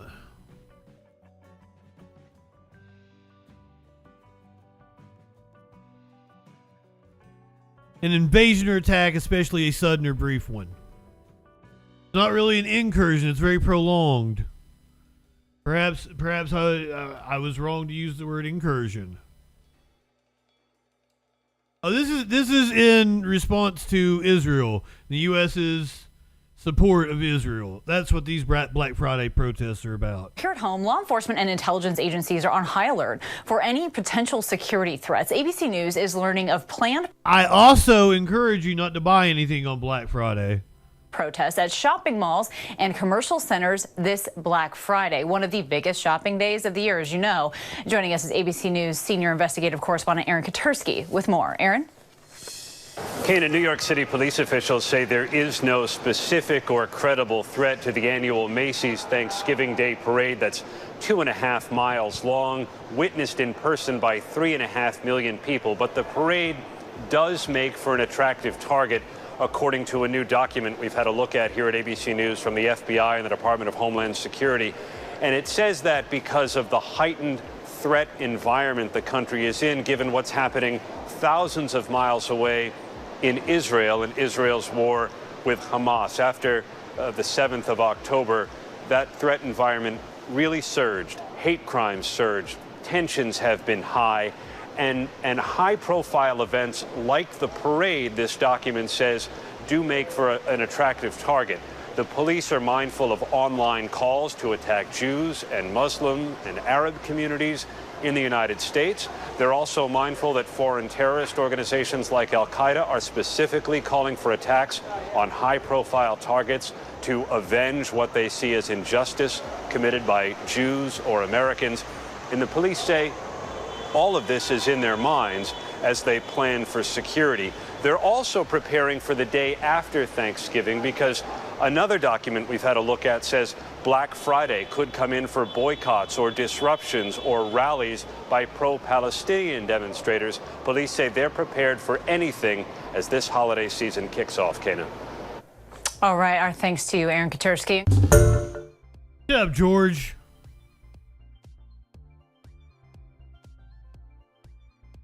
Also, like, I think it's going to take a blow on the, it's going to be a blow to the shopping day. Just the fact that it's going to be a gigantic storm in the Northeast, it looks like. But we'll get to that here in a little bit. Before that, we're still doing the foreign affairs. A couple of security chiefs for Vladimir Putin apparently involved in a assassination attempt. Up in flames moment Putin security officials are blown up in a car bomb. Oh, I might want to hit the content warning for this. They were blown up in a car bomb after assassination attempt leaves them both fighting for their lives. Earlier this month, Kiev admitted to assassinating a pro-Putin lawmaker in a car bombing in the same occupied Ukrainian city.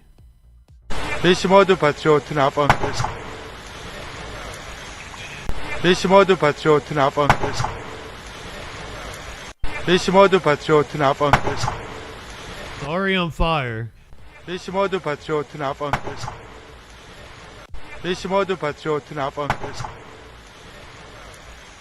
They're now apparently fighting for their lives. Not much of a video. It's always fun to watch some fireworks. Hey Putin, how's things going in Ukraine right now?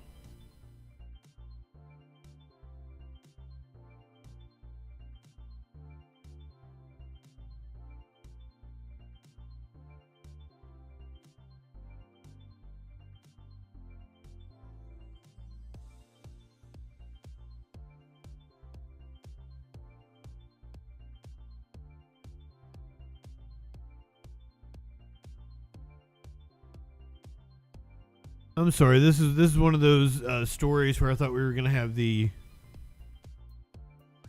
news update. This is a breaking one.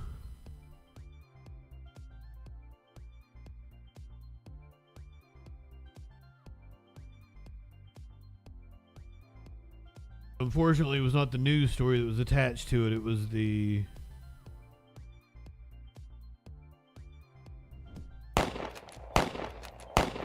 police press conference. I hate it when they do that. It's just another day.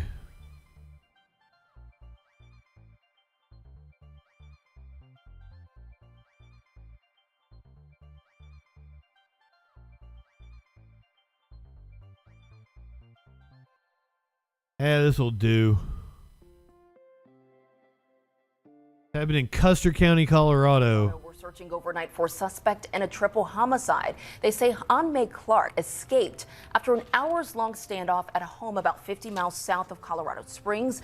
2 men and a woman were found dead. They had been shot. Police say this incident apparently started as a property dispute, but it's unclear how he knows the victims. Clark, though, believed to be driving a white Dodge truck. Time now for your Tuesday weather.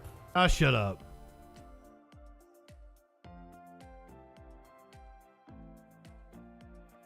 The arrest follows a day-long manhunt for the suspect, identified by authorities as Jaime K. Clark of Westcliff, 45 years old. He's arrested by New Mexico State Police. Law enforcement responded to the scene about 1 p.m. local time on Monday to the reports of shots fired. 3 people. I called it a mass shooting, but a mass shooting kind of implies that like it was random. Apparently this was not. 3 people, 2 men and a woman, had been fatally shot, while another woman was in critical condition, was expected to survive. That is a picture of the suspect now in custody. He has some nice glasses. The arrest warrant had been issued for Clark on 3 counts of first-degree murder. Amid the manhunt, police were searching for a white Ram 1500 pickup associated with the suspect. The vehicle was spotted at a Walmart in Salida following the shooting. According to the Chaffee County Sheriff's Office, the occupant purchased several items in the Walmart and then left in the vehicle in the direction of the Methodist Mountain residential area. Shelter-in-place orders had been implemented in Custer and Chaffee counties amid the search for the suspect and have since been lifted. The shooting was reported near a residence on Rocky Ridge Road in Westcliff. The shooting occurred in a wooded area. It took first responders about 21 minutes to arrive at the scene because it's in a remote area. First arriving responders made a high-risk entry to the crime scene as they did not know the location of the shooter. We could not have responded to an incident of this magnitude without all the help we got from the community. Smith said during emotional remarks at a press briefing on Tuesday, I hate to see gun violence in my community. So this is what the area looked like. Nicely maintained. Victims were from multiple families. A neat little house out in the middle of nowhere. All of the deceased were involved with a property dispute involving the suspect. Shooting occurred on one of the victims' property. Amid the manhunt, Smith said they had been in touch with the suspect's family members and associates. Authorities learned the suspect may have headed south to New Mexico. He was apprehended during a high-risk felony traffic stop near Albuquerque.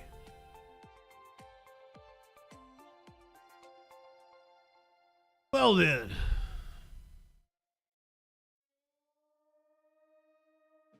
Let's keep it on the manhunts.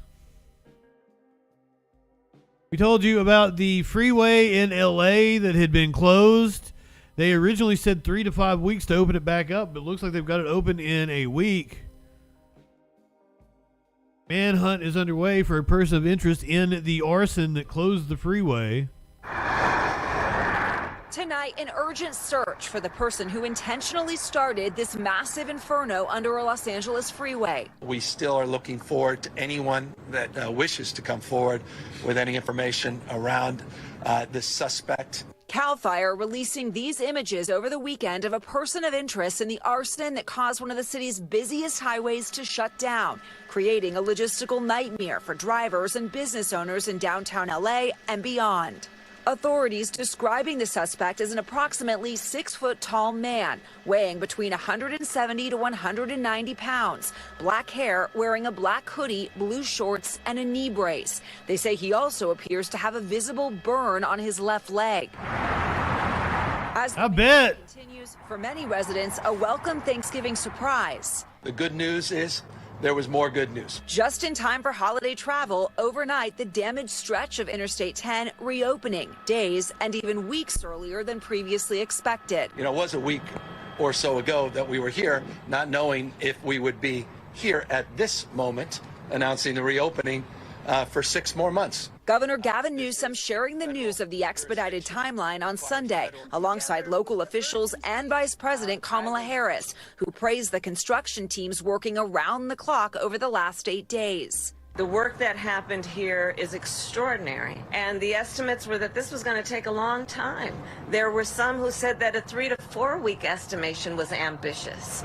Officials say the repairs could cost an estimated $3 million and will be covered by federal funds. Is that all? Authorities are also investigating the private company that leases the area where the fire started, with state officials looking into how they manage the property. Now, as travelers hit the road this holiday week, we wouldn't have to wait till Thursday to give thanks. To give thanks for the opening before the Thanksgiving holiday of the I-10. A massive sigh of relief in a city already notorious for traffic. All right, Liz Kreutz joins us now. Liz, local... You know, there's one simple trick to fix your traffic problem called public transportation. State, even national elected officials there for this reopening. Sort of interesting, but I do have to ask you, I mean, do we know why it opened up so fast? I mean, was this sort of classic politics where you under promise and over deliver? Yeah, I mean, obviously all three of them there with local, state, federal, all together saying that they work together to make this happen. Governor Newsom, though, really said the reason that they were actually able to open up so much faster than expected was because of a handful of factors that just worked in their favor, including being able to get certain materials and supplies that they needed quickly. But ultimately, he said it came down to construction workers who worked overtime. He says in total over the past 8 days, workers put in about 10,000 hours of labor to make this happen, Tom. Pretty incredible. All right, Liz Kreutz for us from LA. Actually, Liz, before you go, I do have one more question. Do we know if there's a motive yet in this as far as the arson's concerned? Yeah, obviously, Tom, that's still the really big question, and it's unknown as they continue to search for the suspect. Thanks for watching. Shut up, Lester. Thank you, Liz Lemon. Appreciate your report. I'm telling you, travel this week, it's quite hairy, it seems. Let's go down to Texas, where a small Plano, crashes at a Plano strip mall. I'm Teresa Woodard in the WFAA newsroom again with an update on that breaking news we brought you earlier. A small plane has gone down in Collin County. Let's get you straight to some video that some of our viewers have shared with us. This is from Adam Lewin. He's a bystander. You can see that thick, heavy smoke. This is in the area of West Park at Midway. I believe we have another piece of video from one of our other viewers. Let's take a look. And as you zoom in there, you can see firefighters working in a busy parking lot. Again, a small aircraft has gone down in Plano in a busy area. This is sort of in the area of West Park and Midway. This is a live picture from our chopper overhead right now. You can see this was earlier today. Remains right there in the middle of your picture. This is clearly at a strip mall and a lot of emergency responders in that area. I called the manager of the QT that's in that neighborhood just a little while ago. He told me that customers are pouring in, saying that they saw a plane sort of take a dip down, go back up in the air, and then nosedive straight down, and it looks like it landed right there in that parking lot. We are going to continue to follow this story on WFAA.com, of course, and on all of our social media channels, and then we will have a full report for you tonight on WFAA. We've seen a few different small planes crash over the last few weeks, and people have gotten out of it uninjured. I don't think that's the case this time. That looks like, this was posted 2 hours ago. So I don't know if we would have any update. I can check. I don't think the pilot is alive. Just throwing that out there.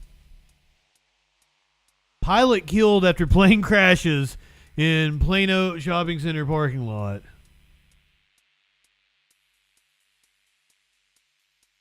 That's about... I mean, like, yeah, I didn't want to say it without knowing it, but like, you kind of knew.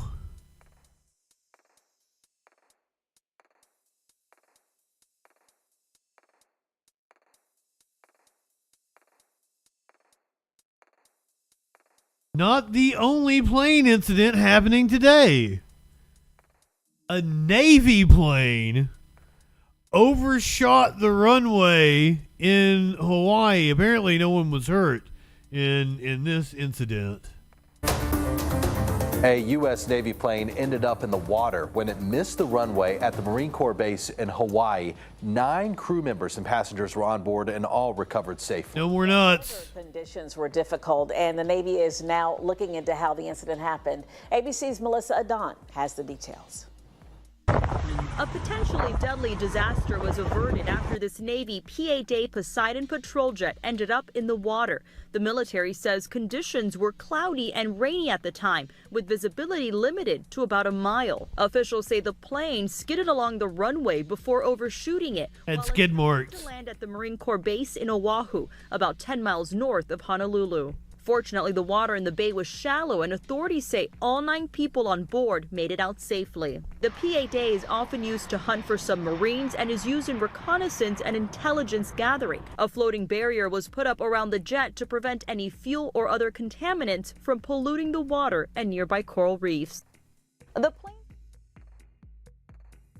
Oh, hold on, I cut them off before they were done.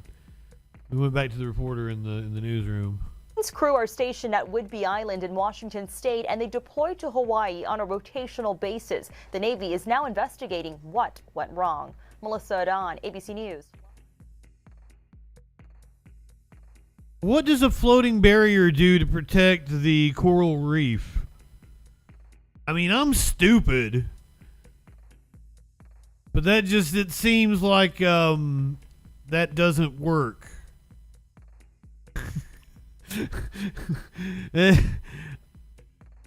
I wrong?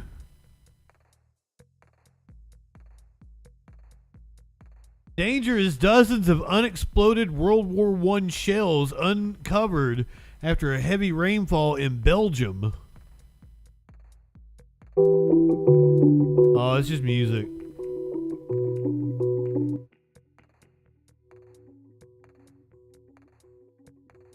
Shell service due to the abundance of water and boggy grounds. Residents were asked to notify the service for clearance and destruction of explosive devices if they found any shells. A photo shared by Y-Press police showed dozens of rusty unexploded shells piled near the roadside. Dovo receives thousands of calls annually about unexploded shells. In 2019, Dovo neutralized over 200 tons of ammunition, according to the Belgian Armed Forces website. Unexploded shells are often found by Belgian farmers while plowing their fields. There have been numerous instances where unexploded bombs from the world wars have been reported across Europe. That's insane.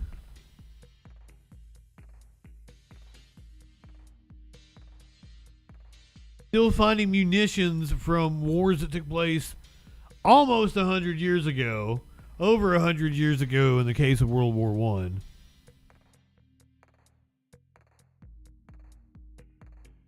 As long as we're talking about military. Did you see this? The right-wingers have been gloating about this. The Army because the Army is so hard up for recruits, they've rescinded their orders on the COVID-19 vaccine. Repercussions of its COVID-era policy. It says its cuts over vaccine mandates have weakened the size of its force and are now calling on them to come on back to service. Mike Emanuel's got that story live in Washington for us. Mike. Bill, good morning. The Army kicked out more than 1,900 soldiers for refusing a COVID vaccine. At least 19 of them have now been welcomed back to active duty. A letter signed by Brigadier General Hope Rampey, Army Director of Personnel Management, says, quote, as a result of the rescission of all current COVID-19 vaccination requirements, former soldiers who were involuntarily separated for their refusal to receive the COVID-19 vaccination may request a correction of their military records. The Army is struggling when it comes to meeting its recruiting goals. Active duty has dropped from 485,000 in 2021 to about 452,000. Its goals for fiscal 2023, which ended at the end of September, was 65,000 new recruits. The Army came up 10,000 short, so Army leadership is outselling service. We're looking for more, a call to service to come into our ranks, and I think it will accelerate their life. So we'd love to talk about the opportunities to be in the Army or any of the services. They've also enlisted some VIP help, with Dwayne "The Rock" Johnson visiting the Pentagon to talk recruiting last week. It is critical, as Pentagon brass expects the Army to play a significant role if there's conflict in Asia. Oh, Army, I hate to inform you, but The Rock stock is way down right now. The Rock ain't as popular as he used to be. Apparently he pulled some bitch-ass moves about Black Adam, and like everybody hates The Rock now. Ruined the DC universe, apparently. I don't really keep up with it, but apparently The Rock is not in the good graces of anybody at the moment. So this is probably like, oh, I'll go support the troops, get some of my goodwill back. But Army, not the best time to be in the business with The Rock. The XFL is flopping, isn't it, as well? I tend to think that the Army will have a huge supporting role for the joint force in the Indo-Pacific. And in that regard, what do I mean by that? I think the Army will play a core role in establishing and protecting staging bases for our air forces, for our maritime forces. Recruiting is not a problem, as the Army has not achieved its recruiting goals since 2014. Bill? Got to get on it 9 years later. Thank you, Mike. Mike Emanuel. I'm Steve Ducey. That's what I was asking. What?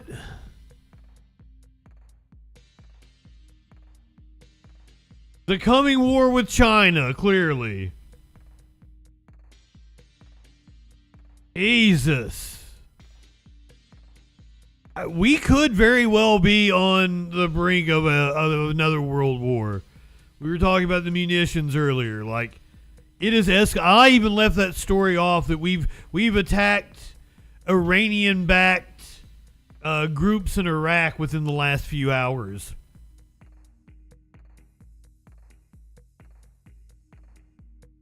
This could spiral out of control quickly.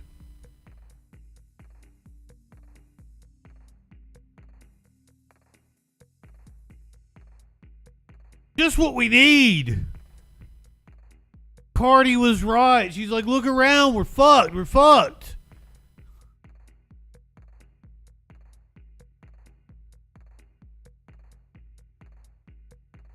Cardi 2024. We need Cardi B for president.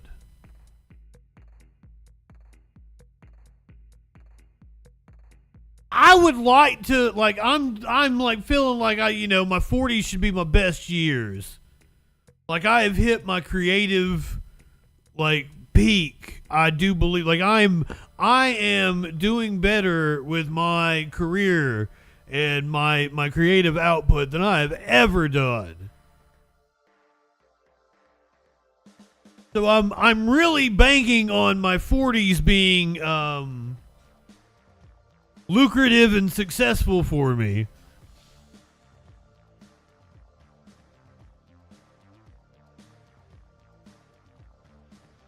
Yeah, fair enough, Richard. It has been low-grade regional conflict for a while. That's true. I've hit my stride. I think I'm doing a fantastic show. The work I do for my clients, I think, is top fucking notch. My voiceover work, I think it's the best I've ever sounded.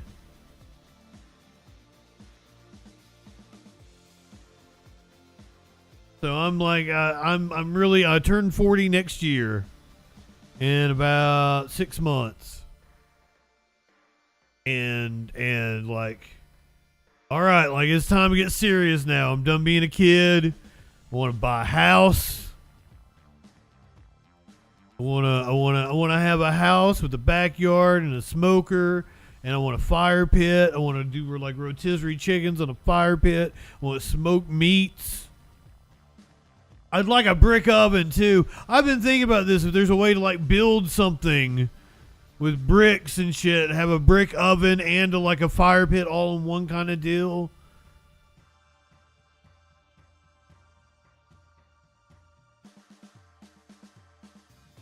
Grill out all the fucking time. I want to have a garden. It's not much. I just want to own a home and have a garden. I would have a dog. I like dogs. If I didn't live in an apartment, I'd have a dog.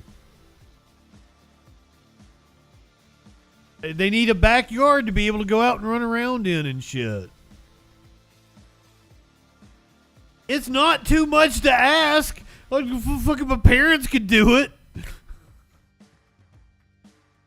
My parents could do it, and fucking my mom was a dental receptionist and my dad was a driller. My dad did many things throughout his life, but predominantly was like a explosives, like drilled into mountains and blew them up. Why they let that dude anywhere near explosives, especially with his track record, because he would like go to work and speedball and shit. And that scares the shit out of me, knowing that my dad was like high off his ass. They were all fucking drinking on the job while they were dealing with like all these. He got sued when I was like 10, 11 or something like that. Blowing up a fucking mountain, fucking hit some bigwig's house. He like demolished a company truck one time, like rolled some equipment over on it.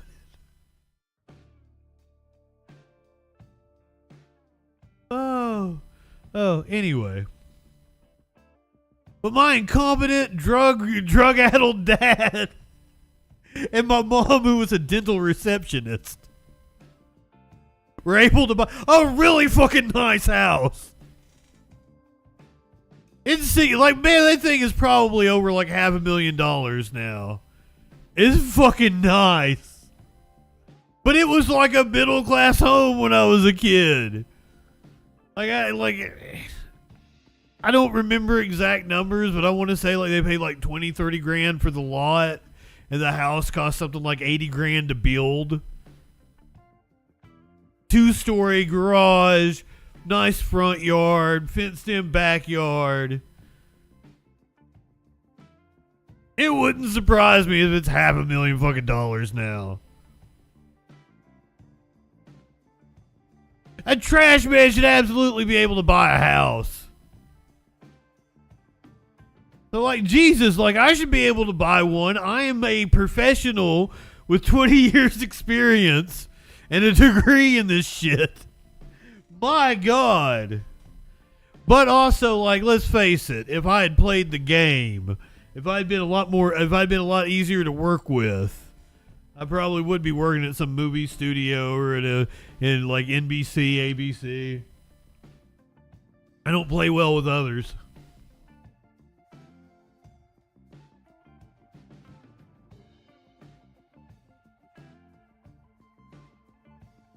Anyway, the landslide brought it down. As I am here reflecting on my life, I see your reflection in the snow-covered hills. One person is dead after a landslide in Alaska. At least one person is dead. Multiple. I just said that. After a large landslide in a remote area of Alaska. State troopers say the landslide happened Monday night near the small community of Wrangell. It's about 150 miles south of Juneau. 3 homes are in the district path of that slide, and it also covered a highway. Search and rescue missions are ongoing. You like that transition? You didn't see that one coming, did you? Ah, shit. It was beefy. There's a beefy transition there. You might want to avoid the beef. Good thing it's Turkey Week, because you might want to avoid the beef. Beef recall in 8 states as possible contamination found. There's a beef burger recall over fears thousands of products are contaminated. Cooks have been warned of ground beef recall hitting thousands of pounds of meat amid fears that it may be contaminated with a foreign object. USDA announced details of the recall on Sunday, revealing that about 5,620 pounds of raw ground beef must be either returned to the place of purchase or destroyed. Meat had been shipped in 8 states across the U.S. I fucking love beef. But for some reason, I've been on a chicken. Like, I had chicken like the last 4 or 5 days. It was because it was easy to fucking cook. I just marinated it and put it in the oven. And I got turkey today. The FSIS, which falls under the remit of the U.S. Department of Agriculture, protects America's health by ensuring meat, poultry, and egg products are safe to eat. The agency, which has around 9,000 employees, occasionally issues recalls when it fears a food product may be harmful in some way. Regarding this week's recall of beef, the FSIS has warned consumers not to use meat produced and packed on August 19th by a company named Skyline Provisions. How are we going to know?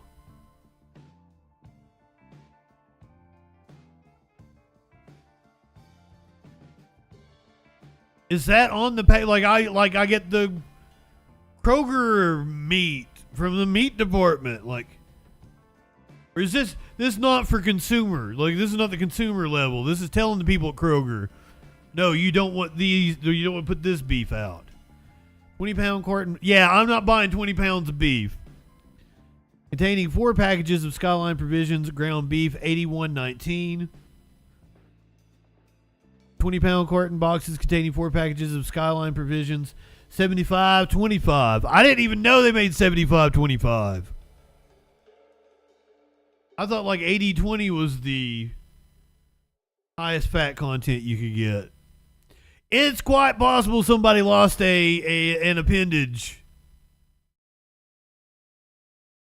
in the beef. That would be a likely reason. But it could also be some sort of plastic. It could be... It said foreign object, so it's not likely to be some sort of a viral contamination, right? Or fungal contamination. But since there's a recall on beef, now might be a good time to feast on some hog. America's got a $2.5 billion wild hog problem. These states see the worst of it. Sam, we're out here at one of the cell phone traps on Gray Rocks Ranch. Give me an idea of how much of a problem y'all have with feral hogs. Oh, it's the largest problem we face today. I mean, feral hogs, if you're trying to do wildlife management and you've got a feral hog problem, you're starting behind the 8 ball. Now, you were talking about how important it is. Yeah, fair enough, clinically. The wild hogs are out here being like savages, and they're really stringy and really muscular. You want those fat pigs that have lived on a farm and just wallowed in the slop all day. Those are the juicy motherfuckers that you get your bacon from. To be able to control them year-round, and you've got some regulations that don't allow you to do that. Speak specifically to that. Yeah, well, right now you cannot hunt feral hogs over bait at night during deer season. We think that that really inhibits, because that's a big time when you would be able to kill them. So we think that's a problem. We'd love to be able to do that. We understand that there is an issue with night hunting for deer over bait. We're against that, but we would like to be able to do it for feral hogs. Now, and I also know that you can't control feral hogs one rifle bullet at a time. Give me an idea of what else y'all are using besides the traps to kind of try to control the hogs on the place. Well, there are really 3 things that we do. We do dog hunting, so we hunt with dogs, and then we do traps and we shoot. Those are the only ways that we know to do them. I know that there's some experimentation going on right now with some poisons, really predominantly sodium nitrite, which we're going to do a test case here with working with authorities. But that's not been approved widely yet. So really you've only got hunting and dogs, which is a form of hunting for pigs. Thicket right there. We've got trying to get the habitat for the quail. Yes, habitat for the quail, and yet they're coming in and tearing it up. Purely quail habitat. In an ag field, you can go out there and disc that up. But if you go out there and disc up... I've wanted, and I had a friend, like I begged him to like take me out hunting with him because I like game meat. Like I rave about how much I like meat. I'm not big, like I'm too lazy to go out and hunting. I don't have patience. But I want to go out and kill something at least once and cook it. And it's the cooking aspect to me. It's not the actual killing of an animal because I like animals. But also, I'm a realist. I know where my meat comes from, and it's horrendous. And I encourage people to, like, if you can kill your own meat, if you can get it as locally sourced as possible, it's better for you, it's better tasting, and it doesn't contribute to the factory farm system, which I despise. But unfortunately, it's the world we live in. I would like to do something about factory farming. Is there a way that we can bring it back to the local level? I want to be able to go down here to a butcher that got their meat from some hunter locally. This quail habitat, you're basically starting all over again. Feral hogs cause extensive environmental damage wherever they are present, primarily through their rooting practices. Rabbit. Now, you actually had the USDA come out and do a helicopter hunt? That's got to be pretty interesting. Yeah, the USDA in connection with I guess the Farm Service. Yes. Yeah, with Farm Service came out and did a test helicopter hunt on about 5,000, really about 7,000 contiguous acres. For a couple of weekends last year, they killed over 350 pigs in really 4 days. And it knocked them out for a while, about 6 months, and then all the damage came back. So they multiply so quickly that you've just got to do everything at your disposal to eradicate them. Now, Damn. we were talking earlier that a sow will become sexually mature at about 6 months, and she could have 2 litters a year after that. Correct. If you don't eliminate 75 to 80% of the population every year, you're losing ground. And they will eat just about everything. They are omnivores. They will eat everything, and the biggest thing is that they destroy the habitat. And I'm convinced that habitat is the most important thing for wildlife. Pigs destroy the habitat, they soil the water, and they're just generally horrible animals. They're like pigs. Just generally horrible animals. What can grow 5 feet long, up to 400 pounds, and one of the most destructive invasive species in the U.S. Wild hogs. The wild animals expanded westward and northward with states like California, Hawaii, and Michigan. How'd they get to Hawaii? I feel like you gotta take them to Hawaii. Do pigs swim?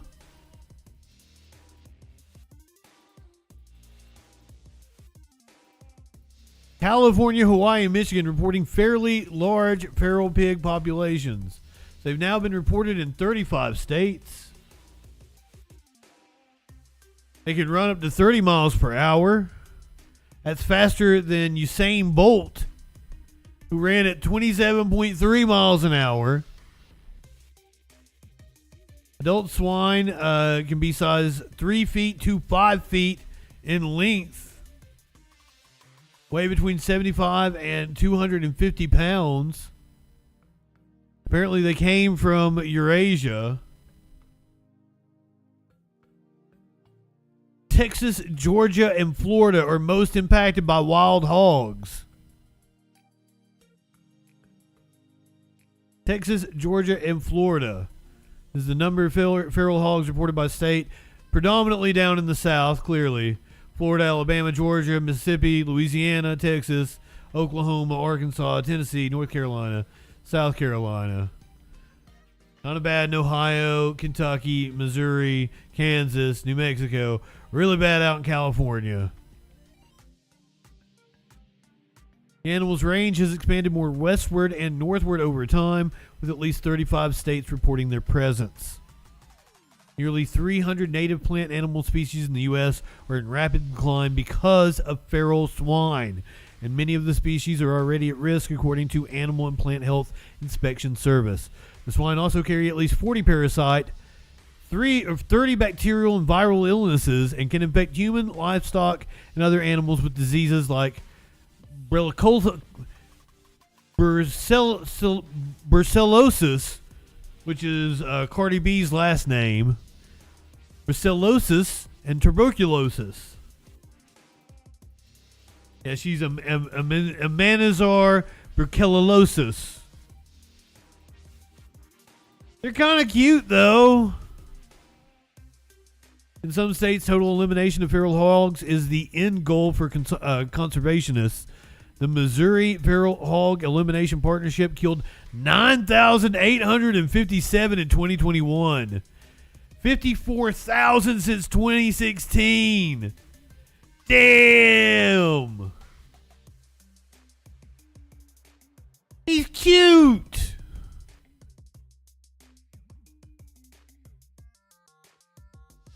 I'd pet him.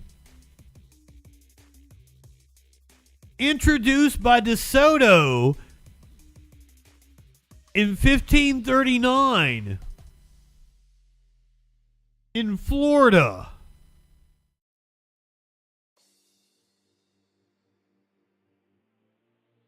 Damn.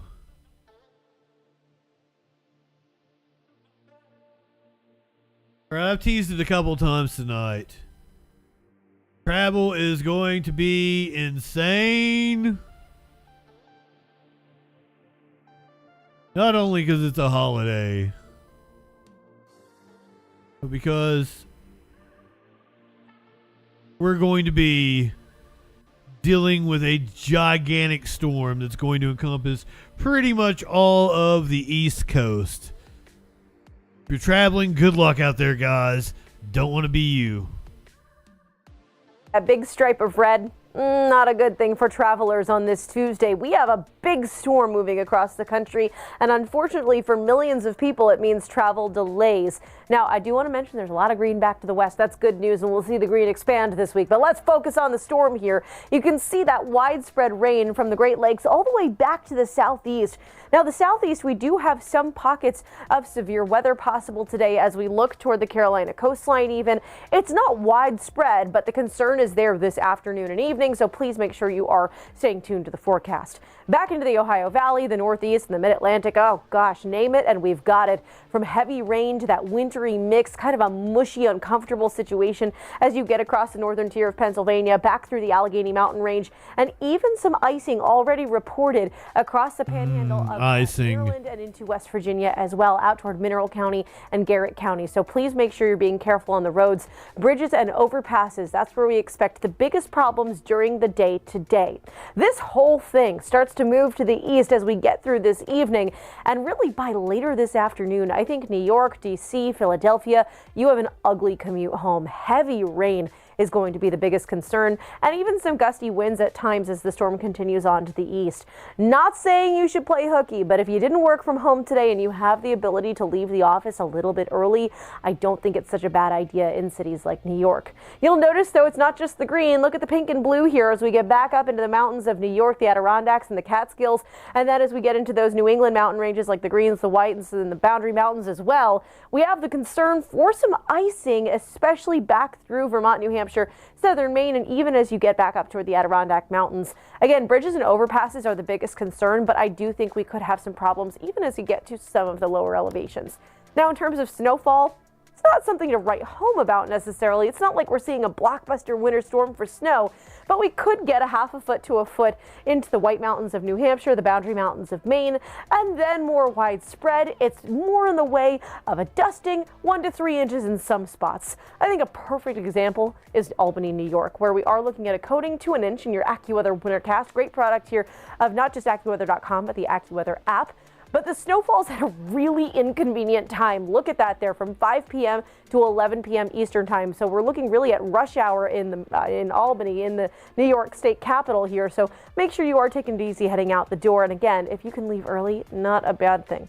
In terms of the ice, let's talk about this. A trace to 0.05 of an inch. You might look at that and say, oh, who cares? That's not a big deal. Folks, I say this all the time. Ice is the great equalizer. It does not matter how good you think you are at driving in winter weather. I'm from New England. I grew up in it, and I do not mess around with ice. All it takes is a tiny bit. Tell them, girl. So tonight, 9 p.m. to 10 p.m., we could see some ice in Albany. Make sure you're taking it easy heading out the door.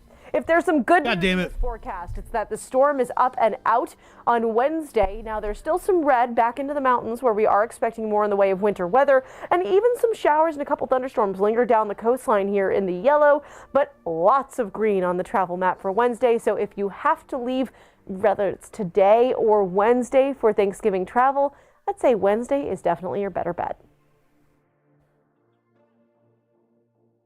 Maybe it's going to clear up. Won't be so bad. I thought it would put a damper on the Macy's Day Parade set to take place in less than 48 hours. Here's a little preview. In just 2 days, an unrivaled display of balloons will take flight through the Upper West Side to Midtown for the annual Macy's Thanksgiving Day Parade. 26 floats will fill the streets below, joined by marching bands, jugglers, clowns, and a music icon. Basically, you name it, including Santa, it'll be there. Joining us now to talk. What music icon? He is the vice president and executive producer of Macy's Branded Entertainment, or as I like to call you, director of fun, because this seems like the most fun. I will take it, yes. This is a gig. To have a gig, this is the one. Yes. Tell us a little bit about what we can expect this year. This year, a super exciting show, our 97th Macy's Thanksgiving Day Parade. 3.5 hours, more parade than ever before. So we'll be stepping off this year at 8:30 a.m. Used to start at 9? Used to start at 9. Okay. This year will be 8:30 a.m. We're going to kick off with a performance by John Batiste, the one and only Grammy Award-winning. That's cool. And then our parade will start through the streets of New York City. It's a hell of a haircut. Macy's Herald Square, and we'll, as you've mentioned, 16 more ads than ever before. Floats, 12 marching bands, America's finest marching bands, a whole host of performing talent, an icon, An icon. Can we say who the icon is? Absolutely, yeah. The one, the only. Cher. Yeah. Oh, shit. Really cool. I feel like a lot of people are going to love that. So there are the balloons that we've come to know and love, like Snoopy. Yes. But I imagine this year we're adding some new ones. Can you give us a little bit of a hint of who's going to be joining the group? Absolutely. Snoopy's making its 10th appearance. Beagle Scout Snoopy. It's going to be a fantastic new. This is going to end up being a book plug. Picture right there.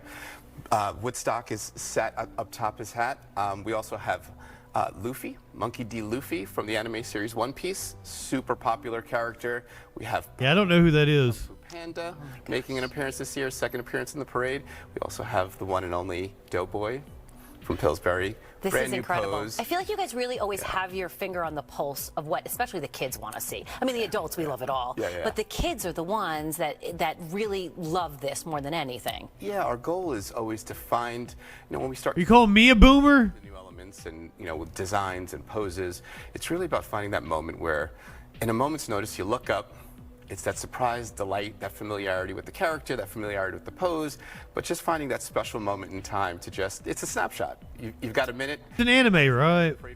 Continues to process down the streets of New York City. So we want to have that immediate impact and, that we take that from initial sketches all the way through the production. And what's cool is that it's as great on TV as it is in person. I mean, there's nothing like being there in person. And you're expecting, I would imagine, millions of people to come this year. We are looking forward to seeing a lot of folks in New York City this year. So in terms of music, some big Broadway shows? Yes, a variety of big Broadway shows. We've got Shucked performing this year. Shucked? We have And Juliet. We also have Back to the Future, which is going to be, cool. There's going to be a DeLorean on this in Herald Square. Yeah. So definitely excited about We found a DeLorean the other day. performing talent. That's going to really make it an eclectic. It's the parade we all know, the parade we all love, a little something for everyone, the best in entertainment. 29 clown crews. By clown crews, do they mean like congressional staffers? Like 29 different congressional offices? Warren Boeberts, Marjorie Taylor Greenes, Chip Roy's. That's the clown crews. We're excited for this And lastly, for people who can't make it out on Thursday, because they're going to be home cooking and whatever, tomorrow night is the inflation, which is also really fun. Tomorrow afternoon and then into tomorrow night, right? Yes, tomorrow afternoon, 12 p.m. to 6 p.m. is our annual and very quintessential New York City event. So that's where we'll bring all of our balloons. We'll start to set them up on 2 blocks around the Museum of Natural History, excuse me. And throughout the day, we start to inflate them, set them up. We'll tie them down and get them parade ready for the next day. So cool. And Okay, that's a Temu, right? That's one of those pokey deals. His name is Temu. You'll get a vacation when this whole thing is done. Yes. Look forward to bringing the show to everyone, and then we'll worry about Well, rest thank after you. that. Good luck this Thank year. you We so much. appreciate it. I know it's Pikachu. I did it on purpose.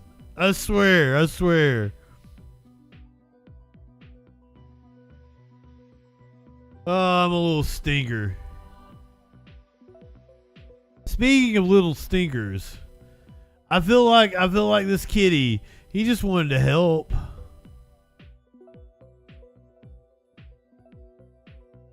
If you are making a turkey, you need to consult the guide. You may have already needed to put it out to thaw. That's what this kitty is trying to do right now. He's trying to help with the thawing of the turkey.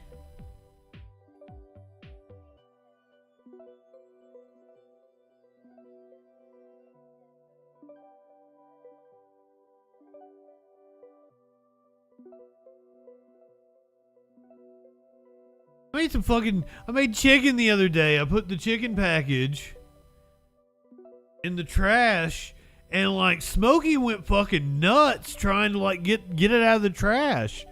I had to like tie it up, and then he still kept like picking at it and shit.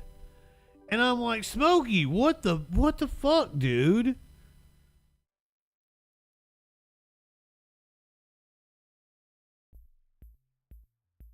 That turkey, and if it is still frozen, God, it might weigh 30 pounds. It's fucking heavy. The cat's trying. That turkey weighs like 3 times what you weigh, little kitty.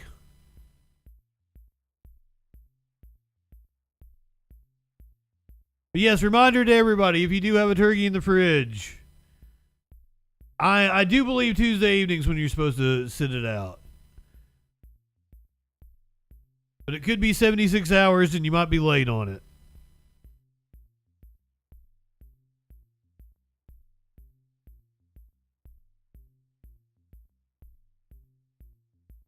I think it's 12 pounds of cat. He looks kind of like he doesn't look full grown to me. Looks like he's still kind of kitten. Like he's got some growing to do. That's what I was kind of thinking, like that's an 8-pound cat.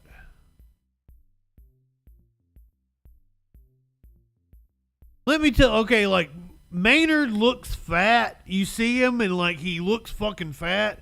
But then like he does this thing, like he fucking flexes and gets under the water in the bathtub. And you like see his muscles and it's like, oh dude, you're a chunk.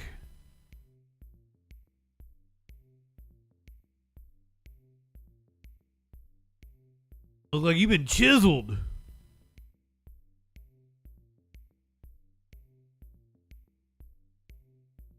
Go ahead, light one up, tip one back. It's all right to have a little fun before you hit the sack. I'm Justin Freakin. We'll see you tomorrow night on the Troll Patrol.